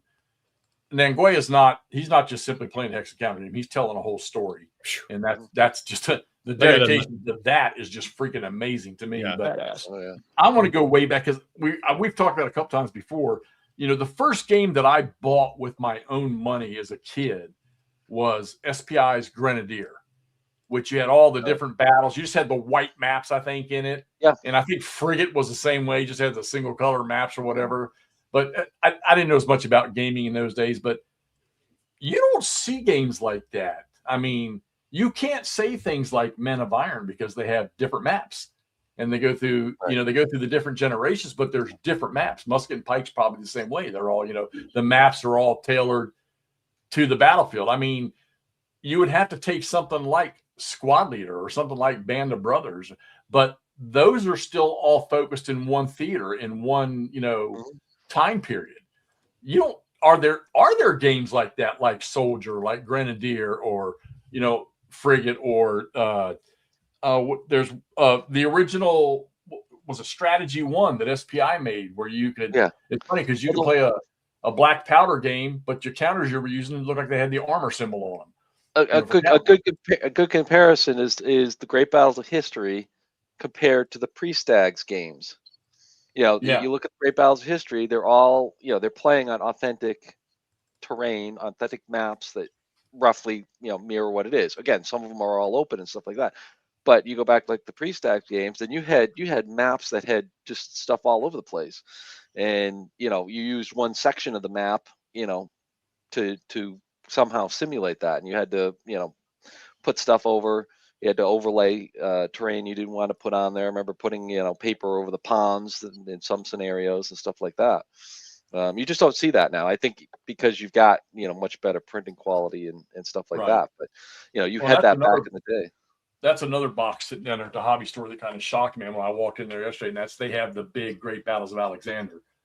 Oh, I thought you were going to say they had the big press tags, but I was like, they're selling it for $100. That's one thing I will say about my hobby stores. The games that they do put up, they don't bump any prices or anything. They sell them usually pretty reasonable stuff. But I've been in there, me, I'm a big miniatures guy now. So that's all I'm in there buying is miniatures. Hell yeah. All right. So we've been going with the little pick and peck questions for an hour and 15 minutes. Perfect time. So let's go ahead. And I was going to say, I think with the horn that we've been around talking about things of 2025, we probably don't need to do the checklist of what we played in 2025, but let's do this. Alan, let's start with you. Give me just from your list of 2025, if you want to focus in on something that's specific, give us a list of maybe 3 games that you delved into in 2025 that were good for you, that you found interesting and appealed to you. 3 games. I mean, one of them I'll take is I'll go back to Blind Swords for a second. If people are getting into Blind Swords or anything like that, one of them that I thought is really interesting for play is Sedgwick Attacks. Very low to medium counter density, simple scenario rules, pretty straightforward battle. It's a great learning game. I was really surprised with that. We had a good time with it, even though it's pretty basic and pretty vanilla. It was a good game. So I'll say that for one. I'm looking at my list here now. Another one that surprised me too, which I really liked. I wasn't sure, coming from Great Battles of the American Civil War, was the McDowell scenario. And I say that because, where are you guys? There you are. I say that because the scale on that is different. The scale is 50-meter elevation versus the 25-meter elevation within there, which made it much more difficult to move units around. You think, Ross Plan Into the Woods, which has got a lot of terrain, marshes and everything else. But man, trying to get those guys up the hill, it was just painful. It was just hard. You're feeling like you're hiking up that hill. I mean, it's a big hill, and that really surprised me. It really was a good, small little battle, but it was different from the standpoint of a Great Battles of the American Civil War version on there. I don't know, a third one. What else do I got here? For surprising ones, I don't know. Just looking here. Oh, actually, another one that surprised me too. This was just an out of a blue play that I had, was a game called Alliance, which is from Columbia Games, and it's kind of a Napoleonic diplomacy multiplayer type of game. Really surprised how easy it was. The rules are only 8 pages, give or take. And really surprising how I liked it. Played it with 6 others and really had a good time. Everybody got it. Nobody knew how to play it except the guy who was bringing it. We all got into it. We got the rules beforehand. 8 pages was nothing. Got into it, had a really good game. One of the other nice things too, you can get a big neoprene map, which is like 4x8, which is yeah, Danny, we did. I've just mentioned it in the map, which is great because it plays much easier. It's a block game, so that's kind of one strike against it. But the fun you can have, stabbing people in the back and playing diplomacy and Napoleonic style was kind of fun. So those would be my 3, I think. Okay. Todd, take over for a second, would you? Andrew, why don't you 3 things in 2025 that you enjoyed? I'll be right back. I gotta use little boys' room. 3 things in 2025 that I enjoyed. I kind of touched. It's a little more on the abstract side, but I kind of touched on it earlier. I played a lot more games with opponents this year, as opposed to just soloing, which I enjoyed quite a bit. I'm looking forward to doing that more this next year as I try and figure out how the hell to play stuff on Vassal. Todd, did we play Storm over Arnhem last year? That's a good question, man. I think that was 25. Yeah. Okay, so it was 25. I really enjoyed that. That was wonderful. Todd kicked the shit out of me. I did enjoy that too. That's the Avalon Hill one, right? Yeah. Uh-huh. Yeah. It's one of the. It might be one of the first games I ever bought. Like back, not the particular one we played, but I bought that because I watched A Bridge Too Far and just the. Yeah. I mean, I was the British, and Todd just absolutely rolled me. I am no John Frost. That was delightful. I'm looking at there's one that I actually enjoyed that I kind of bought on a weird whim. Like, we'll give this a shot. It might be good. It might really suck. A game called Jack the Ripper, which I've never seen before. I never heard of the company. It's some weird. You guys remember, Todd? You remember what the name of this company was? I didn't play it with you. No, I know. I played it with. Well, that was part of the issues. I played it with Pat, who spent like 12 years in Homicide, and I didn't figure that was actually going to translate. But fuck that guy! It did really, really well. Apparently, Yeah, I don't remember that. Yeah. it is by what is the name of this company? It's a weird name. Aeulic Council Publishing. Okay. Either way, Yeah. that was fun. I was not expecting it. It's like a weird area movement kind of thing. I had a blast. Last one. I don't know. I mean, okay. It might be a cop out because I think I've said it each of the past 3 years. But just randomly getting out of a funk by putting the Compass games. I think it's Compass. No, it's not. Who makes the mini folio games? Is that Compass? No, No, decision. Decision. Putting the Decision, Dreadnoughts, and Battle Wagons games on the table and just playing whether it's Denmark Strait or River Plate. Coronel is really fun. The Falklands is fun. All four of those scenarios are wonderful. You can get them on the table. You can play them. They are just, again, just good, fun games to play. Same with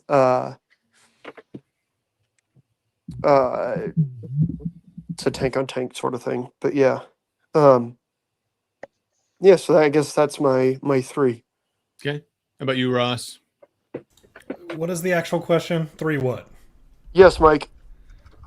What were your 3 games that you kind of only dive into deep into games, but I guess the 3 games that you really dove into that were really your top 3 of the year, I guess, that you really enjoyed or got something out of it. Okay. I'll modify it slightly based on McMurray's answer also, which is kind of like experiences or kind of beyond just the games themselves. But one, obviously I played a lot of GBACW. That's been great. One kind of specific battle or game was the Prairie Grove scenario that I was playtesting. That'll be in the Trans-Mississippi box that comes out whenever it comes out. So Clinton Ray's the designer there. He's been working on it a long time. It's coming along a lot, and I have been lucky to be able to help with some of the Vassal stuff and development stuff, but then playtest as well. And playtesting the Prairie Grove one, which is just up the road from me, I've been there multiple times, really like the battlefield. That has been really special and really cool to be able to do because I know the terrain and know the space, and that was able to inform the playtesting too, which I thought was kind of cool. And it's just it's a fun scenario too. It's got some interesting things in it. So that's one. Oh, it's on the GBACW front at least. Yeah. I was gonna say it's always good to be able to get out to the field, especially if you're just right there. Right. It makes a whole difference. I've done that with Saratoga a number of times. Yep, and that's related to my second one, which is 2025. I got to do it twice. I mentioned the Gettysburg trip where we actually played Kernstown. We went to Kernstown and Gettysburg, but then played Kernstown right after being at the battlefield. I also, in October, I think it was, went to Pea Ridge for a long weekend in Arkansas, played the old SPI Pea Ridge game over 3 nights, and we spent 2 of those days at the battlefield. So play part of it, go see the battlefield, and see the spaces that we're fighting over. That'd be bitching. Pretty incredible. I mean, that I did that twice in 1 year, which is pretty amazing to be able to go to a battlefield and make it a gaming weekend based on those spaces. Yeah, it's pretty cool. And then the third 2025, right at the end of the year, that sticks in my mind, and I'm right in the middle of it now, is I have really enjoyed finally dipping my toe into GC ACW, Great Campaigns.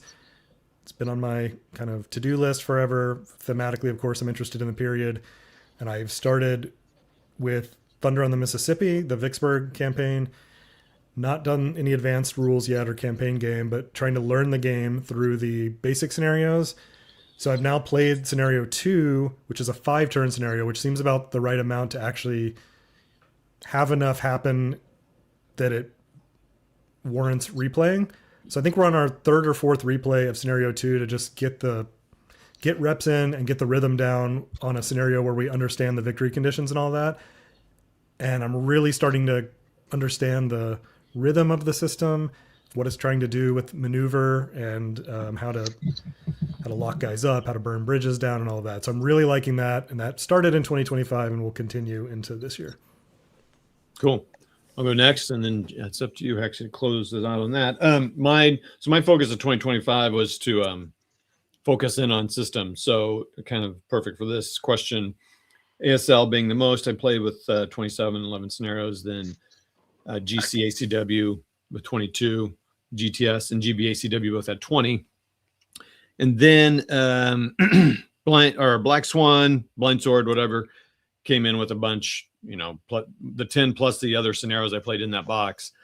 I'm really happy that I focused on systems this year and focused on games, and it impacted my 26 setting of goals. And it was fun getting ASL. I'm certainly I'm more comfortable with it. Like I could sit down and play a game and feel like, okay, I know I'm getting a ton wrong, but I'm also doing it's okay. And basically played that with Rich, local guy, and then Ross and I got one game in, or one scenario. Played several times, but one scenario. So that was cool.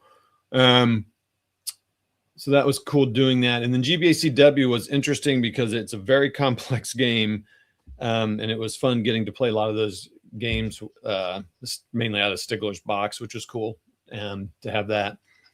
And I'm interesting to see where that goes in 26. So that's it. Yeah, we kind of slipped past that one, didn't we? Yeah, mine's here's 3 games that I played, and they're not always up my alley, but all 3 were from Lock and Load that I really enjoyed, and 2 of the 3 are not stuff you would see me normally playing that were really intriguing to me. 2 of them were really, really easy to get through. One's a little more, you got to think a little bit more, and there's a little more rulage to it. And I don't know if these 2 are going to continue any more progression or any more boxes out of those. I'm not sure yet. One of them I think probably will. The JU-87 game. I always talk about I don't want to play Navy and I don't want to play airplanes, but I played their JU-87 Stuka game, and that one. Why did Hexy actually like that? Because it was close air support. Okay, it was knocking out tanks or knocking out whatever. I had a lot of fun. I played a couple scenarios in that was really, really cool. The close quarters battle Waterloo, David, they were kind enough to give me that, and that's a fun game. I know I sent one up. I gave the extra one up to Chris Long. Got that one there, but that is a very unique and interesting take. Think of almost an ASL, little maybe bigger ASL for Napoleonics. It was actually pretty cool. And then Point Blank, the card game from Lock and Load. There's, I know there's all those games out there. What's the GMT one? Is it Undaunted? No. What's Fields of Fire? Fields of Fire. I've not played that, but just from what I've seen with other people playing it, I think that Sean's Point Blank has way more depth and way more detail from me playing that and just seeing it. So those were the 3 for me. All right. Cool. All right. So we're going to get into 2026 here, and this is where Todd and I think Alan are really going to shine on this one here. And I think Ross has got some good input here. Whoa, man! I thought we shined already. I don't know what. We're going to shine even more. So. Oh, okay. But I want to address Bob there. Bob, we were telling you about Look Away. I'm going to get one thing off my 2026 checklist that Alan and I are going to do. If you like great campaigns of the American Civil War, that style of game, the Look Away game they're from ATO. And you got Slav talking about there, the John Prados. Camp and I this year, he just picked up his. Ross, you said you bought the one you saw the other day. Guys, I'm going to tell you, if you don't have it or you have it and you're scared of it or you're not thinking there's much to it, of all those games, Army of the Heartland is phenomenal. They're barber maps, but they're in the old style type of barber maps. And the game system is very, very fun. You got big old charts that you can lay out on the table to account for force size and stuff like that. Kind of like with GCACW, where you have one marker on the map and you got all the strength markers over there in a force group or whatever. Army of the Heartland is extremely strong and efficient, but we're going to get to that with 2026. All right, so where we're going to go. All right, I'm going to start with Andrew. What do you want to get done in 2026? I mean, what's really got its claws on you, Andrew, for 2026? Okay, I got a couple. Okay. Alan and I are going to play Panzer Grenadier. Been reading that, been looking at that a lot. Been watching the videos that are on YouTube. That's one. Another one on the board game side is I'm waiting on that game from White Dog Publishing that I never even heard of before, called Master and Commander. Looks like it'll be a delightful Age of Sail game. On the miniatures side, Todd and I were talking a good amount yesterday, talking about trying to play a fair amount of Altar of Freedom, which is a brigade level. Well, I'd say the back. It's an army level game. Your maneuver element is a brigade that's on a stand. And the nice thing is the rules are supposed to be pretty well written, and there are a million scenarios available. I have figures painted for all of them, and I've got mats made for a good, number of them. So that's one of the big things. If I had to pick two, those would probably be the two big games that I'm focused on. I'm sure that as stuff pops up, there's littler stuff, but those are two probably of the biggest ones that have a good chance at succeeding because the stuff is already here, and it's not a game where I'm going to try and build a bunch of stuff, paint a bunch of stuff, prep a bunch of stuff, organize a bunch of stuff, and then go looking for an opponent, which always seems to kill it. I'm tickled about the Panzer Grenadier one with you. Now I think that's going to be interesting to see. I'm really looking forward to y'all doing so. And that's going to be a Vassal thing, right? Yeah, if I can ever get access to the Panzer Grenadier site, that or I'm just going to have to mail Alan a flash drive with an envelope in it. I'll get it for you if you can't get on there. I don't know what's going on with it, but we'll get that worked out. That or we'll toss it on a Google Drive or something. Dude was all kinds of happy, like, yeah, you should have access to it. It's just somewhere in the vast expanses of the internet that not a big deal. We're gonna figure it out though, and it is gonna be awesome. We're gonna play it on Vassal for the first time because I'm a big boy with a computer now. All right, Ross, let's hear it. Your intentions for 2026. What you want to accomplish? All right, so I've got two direct gaming ones and then one that's kind of adjacent. So one is 2026 for me.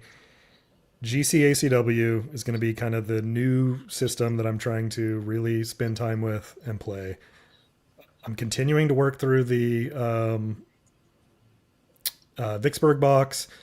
I expect in April, and Wardrobe's probably going to mention this as well, I expect we're going to play a campaign game, a multiplayer campaign of Battle Above the Clouds, so the Chickamauga campaign. That will, just because of what I end up doing, I'm sure in about a month, I'll start reading way too much about Chickamauga and preparing myself. Pick up Dave Powell's books. That's all you'll need. Okay. I'm going to write it down. Books. Dave Powell. Dave Powell's books. Yep. Pick up those books. Those are all you need. He's got the because I don't have any Chickamauga specific he goes way back for the whole campaign, so it's good. It'll fit with your great campaigns. Okay. Stuff. He's got three books. I'll send you the link to it. Okay. To, the books. So GCACW broadly, but of course we're gonna, if I'm doing the over 4 days or something, the Chickamauga campaign on the table, that's gonna be a big, at least the first half of the year, that's gonna be a big mental commitment. Second, I'm gonna continue the Shiloh campaign, the big campaign on Into the Woods. Jeff, you mentioned earlier that will run probably through half the year. I mean, we're only playing on Sundays really, and we got many more sessions. We're on the 5th turn of 12 or something, and I doubt it sees the second day, so it's probably going to be a 12 turn thing. Cruising along on that, really enjoying that. And then adjacent to that is, and this is a big 2026 goal, and there's kind of a time crunch on it. I have been working, and the people on the stream now know about this, but not everyone else. I've been working for dozens and dozens of hours to improve the GBACW Vassal modules. I had kind of redone the By Swords and Bayonets one that you all ended up playing, so people have seen some of that. I've got all kinds of improvements to that too that I'm doing initially for Into the Woods. So my own Into the Woods play at some point in the next few weeks or months will switch over to my module for Into the Woods, which will show off a whole bunch of what I'm hoping will become indispensable improvements to the GBACW modules. And the time crunch is that I want to get the Shiloh one done and over, people getting used to the conventions that I've created in it, and get the assets from GMT for 3 days of Gettysburg so that I can get to work on it before it comes out. So hopefully have an updated, really modern Vassal module for Three Dog when it comes out. Yeah, and I'll tell you, those changes that Ross made in those modules are awesome. That's I don't have a lot of experience with it, just basically that one, but they were really good. He knows what he's doing there.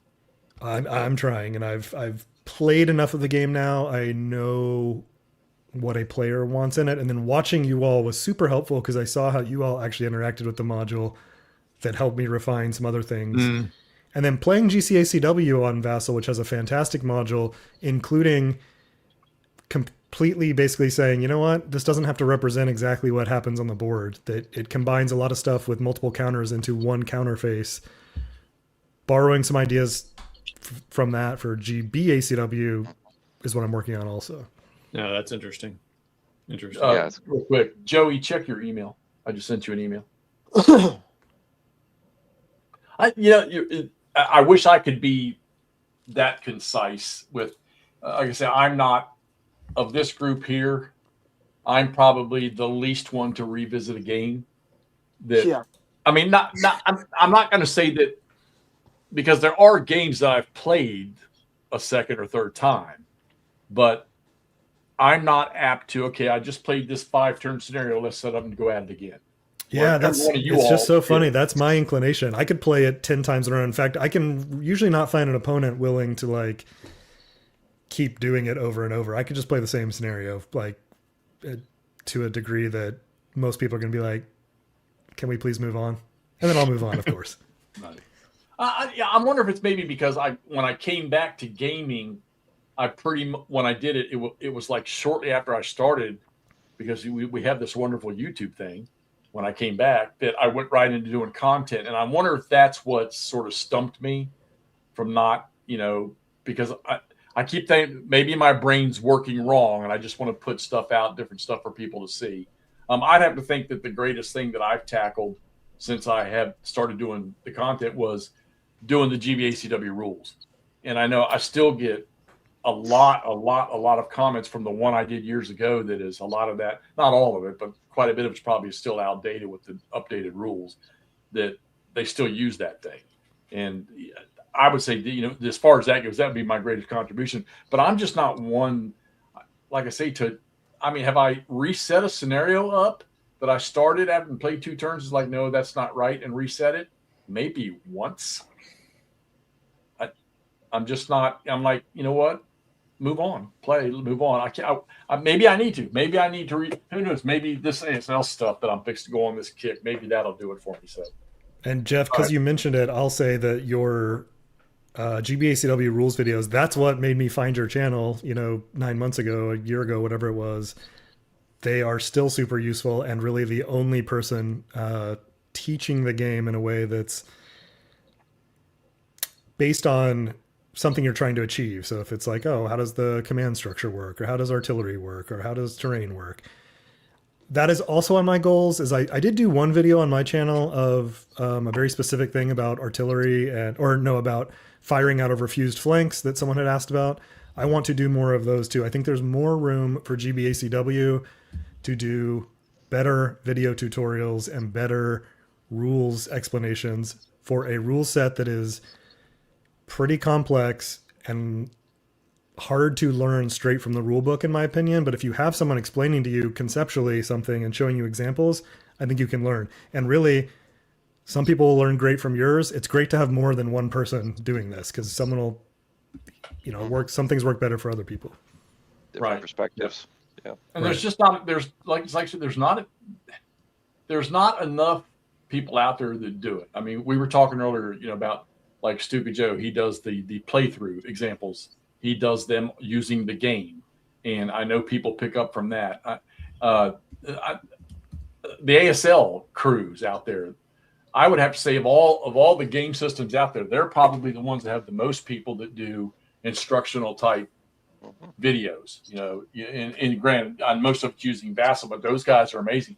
And there's, we talk about this all the time. We talk about this with GBACW, that you're looking at it right here. This is it. This is all that's doing GBACW on YouTube, playing the stuff, playing it, whether it's recorded or live, and talking about the stuff. There's just nobody doing. And you got to wonder, GBACW is one of those super, super duper detailed games. All right. ASL is the prince of all of them when it comes to rules depth. But you could probably put 10, 12 different systems on there. There's nobody teaching these super detailed games out there with any kind of full extent. I mean, there's people I know that have started to do stuff like that. I know that there's a guy that was starting to do OCS, and I think he did 1 or 2 or 3, and then boom, it's gone. It's I haven't seen anything else. It is hard. And that's probably why, because it's hard. What I would love to take, one of my favorite. Well, I'm gonna say for 2020. It's really important for GBACW right now, because Three Dogs coming out probably this summer or whatever, that will bring a bunch of new players into the system, or curious players, because it's Gettysburg, first of all, and the simple rules will be in there, and we'll talk to Nathan next week about those. But that's going to be the opportunity for whoever hooks onto the simple ones and likes those rules. There needs to be video content for them to be like, all right, well, what's the full rules look like? Right. Yeah, to go How do forward. I get into that? Slob, in regards to what your statement you just made right there, I will say that on simpler game systems, I agree 100%, but I'm not opposed to it on the super detailed games where you're trying to get all the realism you can out of a system. So I will take that with things like GBACW. I will take that with things like Goss. I'm really hoping we're getting ready to see the corner turned on Line of Battle to make that system appeal to me even more. I don't hate it, but it doesn't compare to me to GBACW, but I think that's going to change. Smaller, lighter games, I don't like major, everybody bitches about errata. Really? The game just got shipped and there's already errata to it. I don't know. I'm not a big errata guy. I should be. And I get people when I play stuff all the time, did you use the errata? And I'm not gonna lie to you, 99.9% of the time, Hexy did not go looking for errata. Just play it. I mean, unless it's play as is. Yeah, have fun. Play as is. Yeah, until you get diving into it. All right, Alan. What was the Hit us question? with it. Sorry. Yeah, what was the question again? That was a long time ago. Yeah, sorry, I went off on a 2026. rant about GBACW. 2026. Hit us with it. Oh, 2026. Well, yeah, I take a little bit different approach in terms of how I play it. The way I'm going to get back to what I was doing originally is looking at it more historically. So I've got stuff in ACW, I've got stuff in World War II.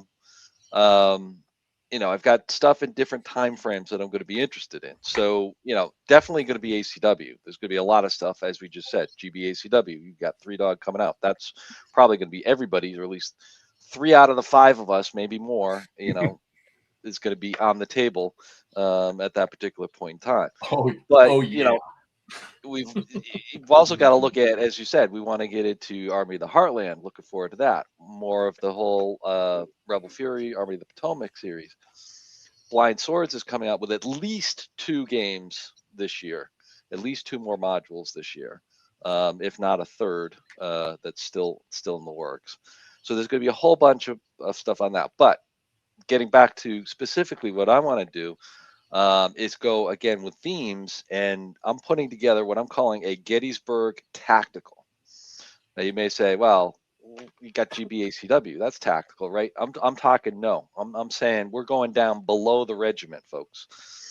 We're going down to regiments and companies. So think Into the Wheat Field, you know, Herman's mini / hex encounter type of game. Think of that level of play. Now I'm putting together. I've got roughly 4 games together that I'll play with this. You know, Into the Wheat Field being one of them. Also, we talked about, you know, games we would trash, and we're talking about Flying Gettysburg. Well, this is where I'm going to try to resurrect that, because it gives me a map, it gives me counters, and now I just need to create the rules to go around it. But it gets a beautiful map, tactical map of Culp's Hill. You don't see a lot of that. We're going to see one coming out with GBACW when it comes out. Again, regimental level, but I'm talking regiments, but then companies below that you're actually fighting with and working with in there. So I'm putting together a series that'll have about 4 or 5 games covering first day, second day, and maybe Pickett's Charge. That's the one thing that's open. Pickett's Charge is hard at the company level because they all walk up to the stone wall and get blasted by canister fire. Hell yeah. So that's pretty easy. So I don't know what will happen with that. We'll see. But I'm going to try to do something like that with tactical. I've already got a couple of games, couple of old ones.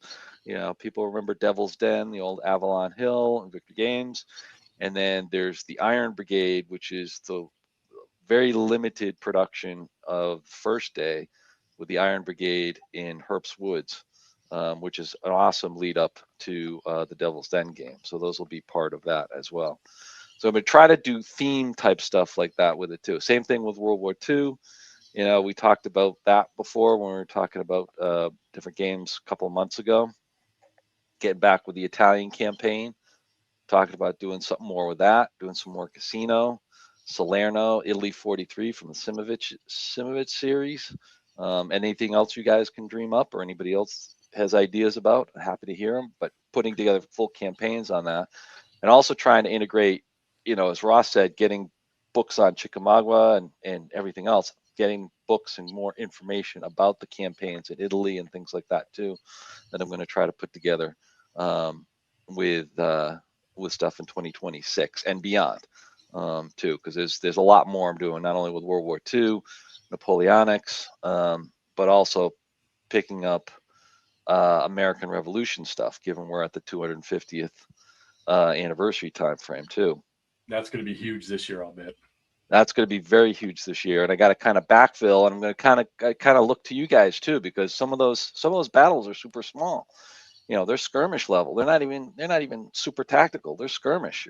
Well, yeah, you know, and Herman Lovin, he like I said, he was talking about for Black Swan doing a revolution. A lot of people were hitting up for it, and there was really only the one game or the one bat. Now I can't remember what that was. Saratoga. Saratoga. Yeah, that was the only one he could really. You know, now Blind Sword's a different story, but Black Swan, that was the only one he could put the pieces together. Couple I'm struggling with. I mean, to lead them off, you got Lexington and Concord and Bunker Hill. You know, those are super small. Those are skirmishes. You know, there's nothing really out there except for miniatures that I've been able to find. Yeah, that's why I'm looking at you, Andrew and Todd, to do something like that. I've got some ideas, and I'll hit you guys up later with kind of a Herman Luttman type of Into the Woods type of matchup between miniatures and hex and counter with that skirmish stuff. So, all right, cool. All right, Todd. My goal for 26 is to possibly limit the number of sessions, and also limit the number of unique games played, because I like that and I want to continue refining that. My focus is still going to try to get some more ASL time in. GCACW and Victory in the West, as I said, is going to be replacing GTS on that. And Unconditional Surrender, which is set up behind me, the Western campaigns. I've wanted to dive into that, and so far I've been enjoying it. So, and I've got a nice number of sessions already recorded playing that. And then the other ones are going to be Holland 44. I'm going to finish my campaign I'm playing with the local guy, Jerry. and then he and I might actually undertake to fill up that Victory in the West. We'll play Killing Ground. I asked him last time, I said, would you be willing to play that? And he goes, I'll have to wrap my head around that because it's pretty involved, but it is kind of Victory in the West variable combat. So that'd be cool to do that. McMurray and I we'll figure out the minis we're going to play. It sounds like we're kind of maybe going to ACW.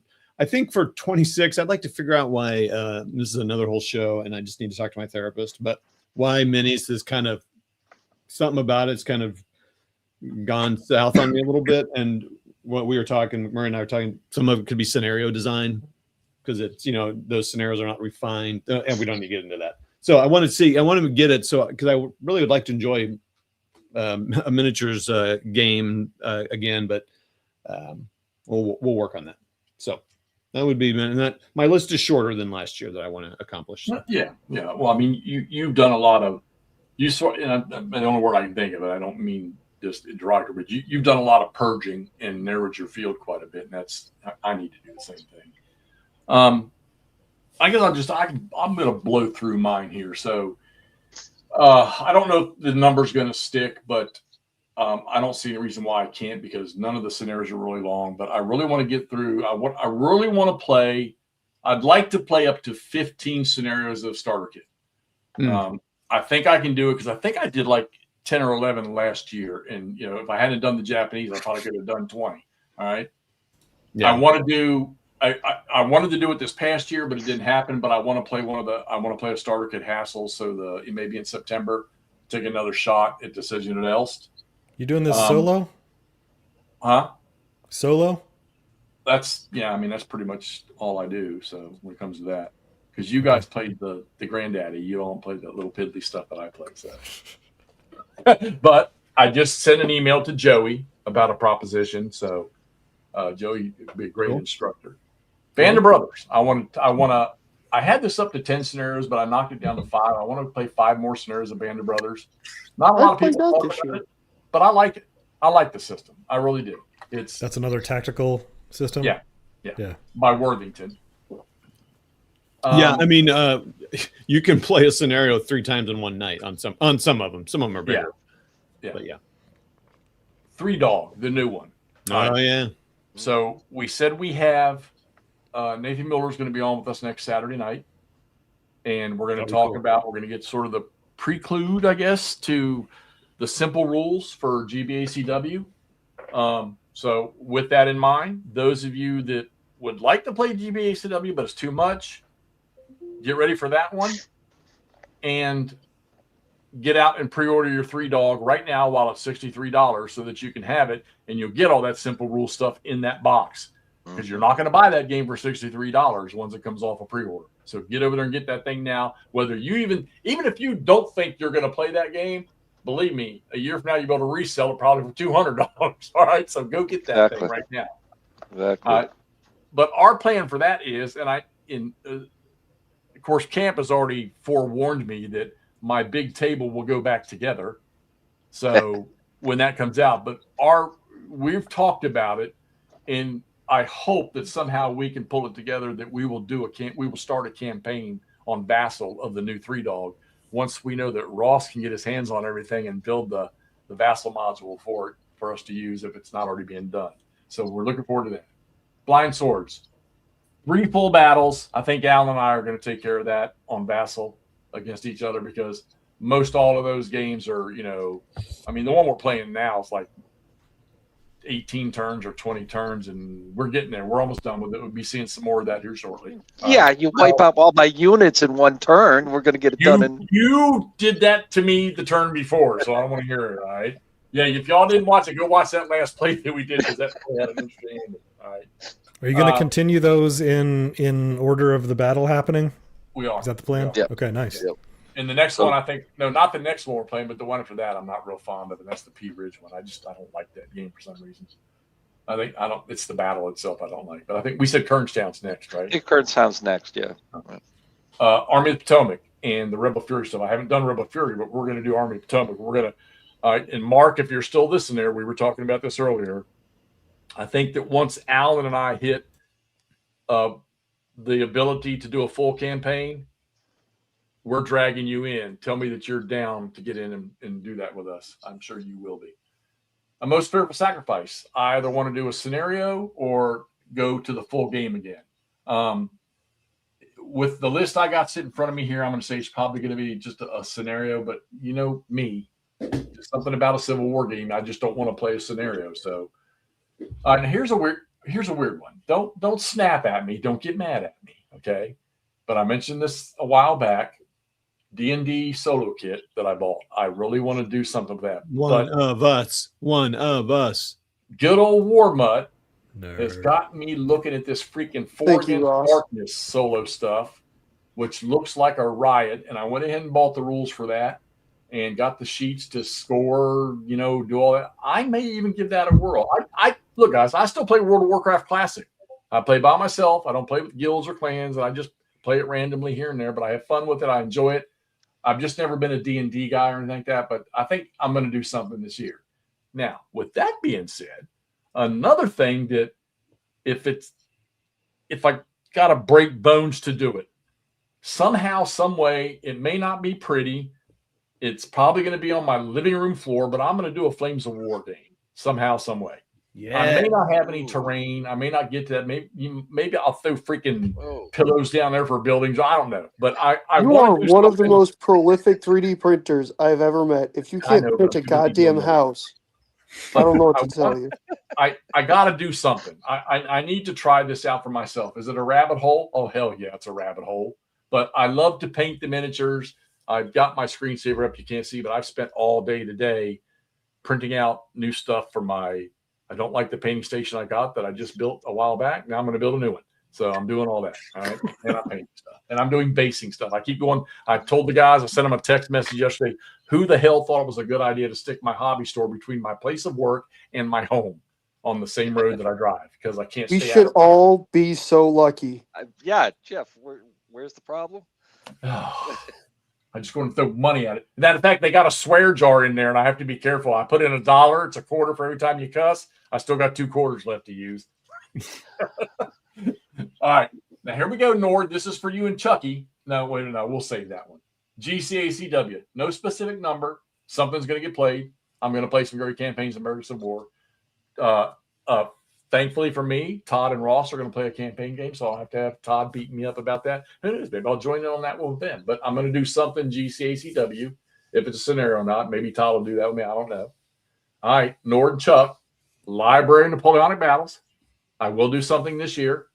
I'm going to play something. Who wants to buy my Coming Storm? I'll sell it. All right. Probably one of my favorite World War II systems, because I have a new one now that's at the top of the chart. The Fall Blau stuff I love, and he's got 3 more games coming. But BCS, I think it's still the most amazing maneuver World War II game out there, in my opinion. So I'm going to be doing some BCS too. I said the Flames of War thing. Mark, this one's for you, and I may have to pull you in for this too. I want to play a scenario. Now, don't cringe, everybody, because it has water in it. And I want to play Pacific War. I want to play a scenario of the big monster Pacific War, and I'm going to do it somehow. What else did you say you wanted to do this year? Nope. I told y'all that Al and I are going to play Army of the Heartland. One way or another, that's going to get done. Okay. And the other thing you're going to probably see out of me once I settle down to the method of how I'm going to do it is I own probably 90% of the world's World War II, American Civil War, and Napoleonic computer games. I own all of the Tiller stuff, okay, from old and new, the War Game Design Center stuff, and I own a lot of stuff that you can get off of Steam. I'm fortunate enough that Slytherin and Matrix like to send me keys for stuff. So I'm going to do some of that stuff this year, too. I want to start. I'm just trying to pick the right ones because I got a feeling that if I play some of the Panzer campaign stuff, that's going to be video, not live stuff, because I think with all the movement you do in that game, people would lose interest too fast in that. I don't know how much RTS stuff I'll do, but I know a lot of the Civil War War Game Design Group stuff is pretty good. I mean, maybe see. I don't know how much of that you'll see, but I'm going to start processing that. So I love all that stuff. But yeah, so 2026 You're is still missing one, Jeff. Am I missing one? What else did you say you were going to do this year? Did I say that really? You did say it. You said it a couple didn't times. I just cover that Pacific War? No. Flying Colors? Yeah. I don't have it. Yeah, well, you buy war games about 3 times a week. So, No, I haven't done much of that recently. So, well, then it's a good time to fix that.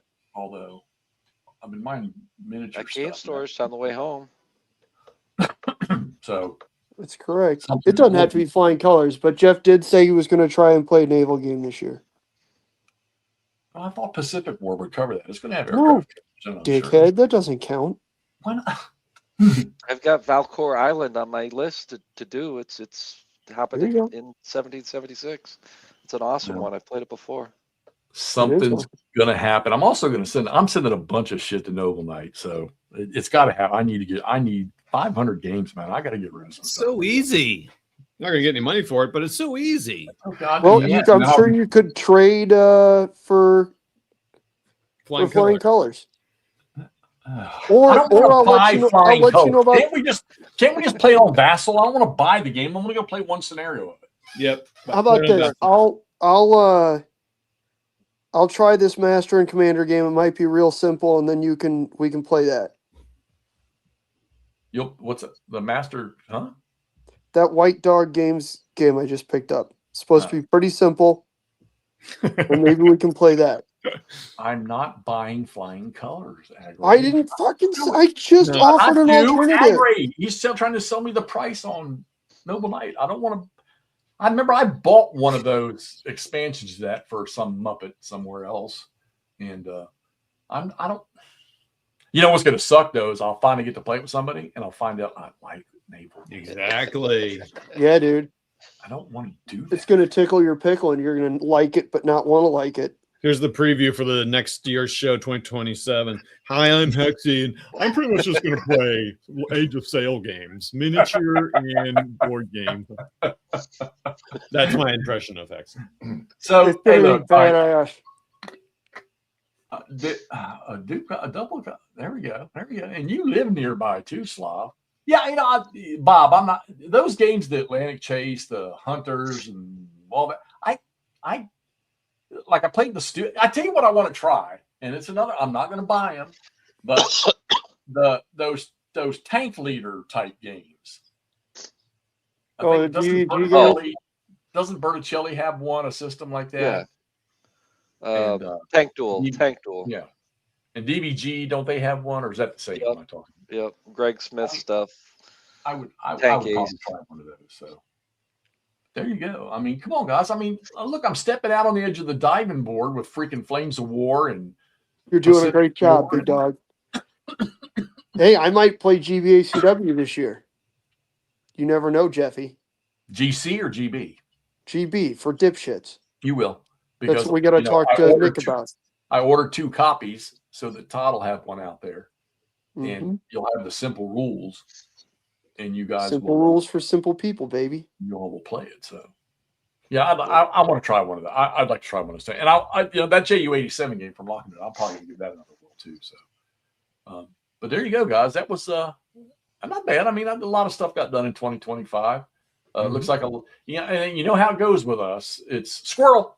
So you know what falls down in 2026. I'm sure that it'd be cool because hopefully I can keep that list that I got here in my little office thing, and then which I should because it's on Google Drive now. And then at the end of the year, go back to my videos and see what I actually played compared to that list. Because I guarantee you that of the 12 items or 15 items are on that list, there will be 8 more in between it somewhere that were not on that list that have gotten touched. And I'm willing to bet you that all of us, that something slips in there, that at least a handful of things will slip in there because we're always coming up with some new idea or something off the wall that we see and it becomes interesting. So 100%. Those of you all out there watching, any of you, before we shut this thing off, any of you all have one specific game, and I'm going to ask this of everybody sitting here, one specific game that you guarantee right now you're going to play in 2026. And I think for 3 of us, that's an easy answer. Yeah, I mean. That's a no-brainer. I mean. Todd, Yes. Andrew, what do you say? Everybody else is done, That's a good one, Nord. Tidy and I are going to play Altar of Freedom. At least to figure out if we like it or not. I do, Stone. I do. I would definitely want to get Napoleonic Battles back on the table. No. You get. I want to guarantee. I want to hear it guaranteed. You guarantee us that you're going to play. I guarantee us I'm gonna play that. No, I will play that. Okay. Todd, I was going to say, we're going to play it. We might not like it and never play it again, but we're going to try it at least once. I'm saying the Library of Napoleonic Battles. I want that to get some more reps in. That's a good system. That's a very good system. There you go, Ross. Make sure you go ahead and start buying all those too. That'll come. That might be a 2027 venture into Napoleonics. I will say that those games they're expensive, but we talk about this all the. I watch a streamer that I told y'all Memoria that she plays like old Sega or old what's her name that Angelina Jolie played her Tomb Raider. Yeah, she plays like the old Tomb Raider stuff and stuff. And she was talking the other night about the new one that's going to be coming out. And they could run up to 125. She's like, "Who am I kidding? I'm going to buy it anyhow, right?" And I think a lot of us are probably the same way with some of the games. But there's always games out there that you pay a high dollar. Like we all know that there's one that I paid a high dollar for that just burns my freaking soul to no end. That to me just wasn't worth it. But then there's one out there you'll buy that you paid. You're thinking, I paid $150 for this game, man. God darn it! And then you find out it was worth $150 to pay for that game. So it's 50-50 one way or the other. It's either left side of the fence or right side of the fence. So, but yeah, the Library of Napoleon Battles, they're a little pricey, but those are very, very good systems, and you get a lot in those boxes. So. All right, well there you have it. That's what we did last year. That's where we're going this year. Check back in with us at the end of the year, and we'll tell you whether or not we accomplished all those things on the list. Which it would be nice if we did. And I hope everybody has a wonderful 2026 gaming year. And let us know. Get on, check all the channels out. You can catch McMurray on any one of our channels, and check out Ross and get over to Camp's channel and check those guys out and see what they're doing. You get a lot of good ACW and some other off the wall stuff with World War II and some of the. You're going to see. I got a feeling you're going to see. Did we settle anything for you two guys for ASL? We got anything you two are going to do? We're working on it. We're cooking it up. Okay. Yeah. And by the way, just to make sure, I don't know if you're clear with this. So we didn't really bring it up. So Ross and I are actually going to meet with a few other people here in that super secret convention in April to play that GCACW game. So yeah, don't worry. I'm actually busy the entire month going and fucking myself. So that's perfect. Just as we planned. So that'll be fun. Face-to-face Ross. I don't know. Maybe we might even get a face-to-face ASL game if because I think he's going to try to do some GBACW there too. So I will Gettysburg in October. I'll be playing River of Death also. So it's Chickamauga on Chickamauga. So be perfect. Oh yeah. So yeah, Hexy mentioned that again. We were talking. What's happening in Gettysburg, October 19th. Rain date, October 21st. I know that myself, Ross, and Camp are going to be up there. We'll see who else is going to show up. We're just going to spend a day on the battlefield, and we're going to have a good old time, just maybe shooting crap. Anybody that wants to come up and spend that day with us, if you're going to do it, we'll make sure you can email me, and we'll tell you where we'll all meet up that day, and we'll just have a good old time. I got to get on with tour guide Phil. And David, guten Abend to you, my friend. Ooh. And we're going to kill this. Great. Good job. Appreciate all the input tonight. Appreciate all the input from the chat. Mark Herman and Joey Sabin. I'm reaching out to you guys. I've already reached out to you guys. You know what we want to do with you too. And I'll get with you guys on that. So talk to everybody later. Have a great year. Go roll some dice, as old Kev would say from Big Board. See ya. Thanks, guys. Yep. See ya. Later, guys. See you.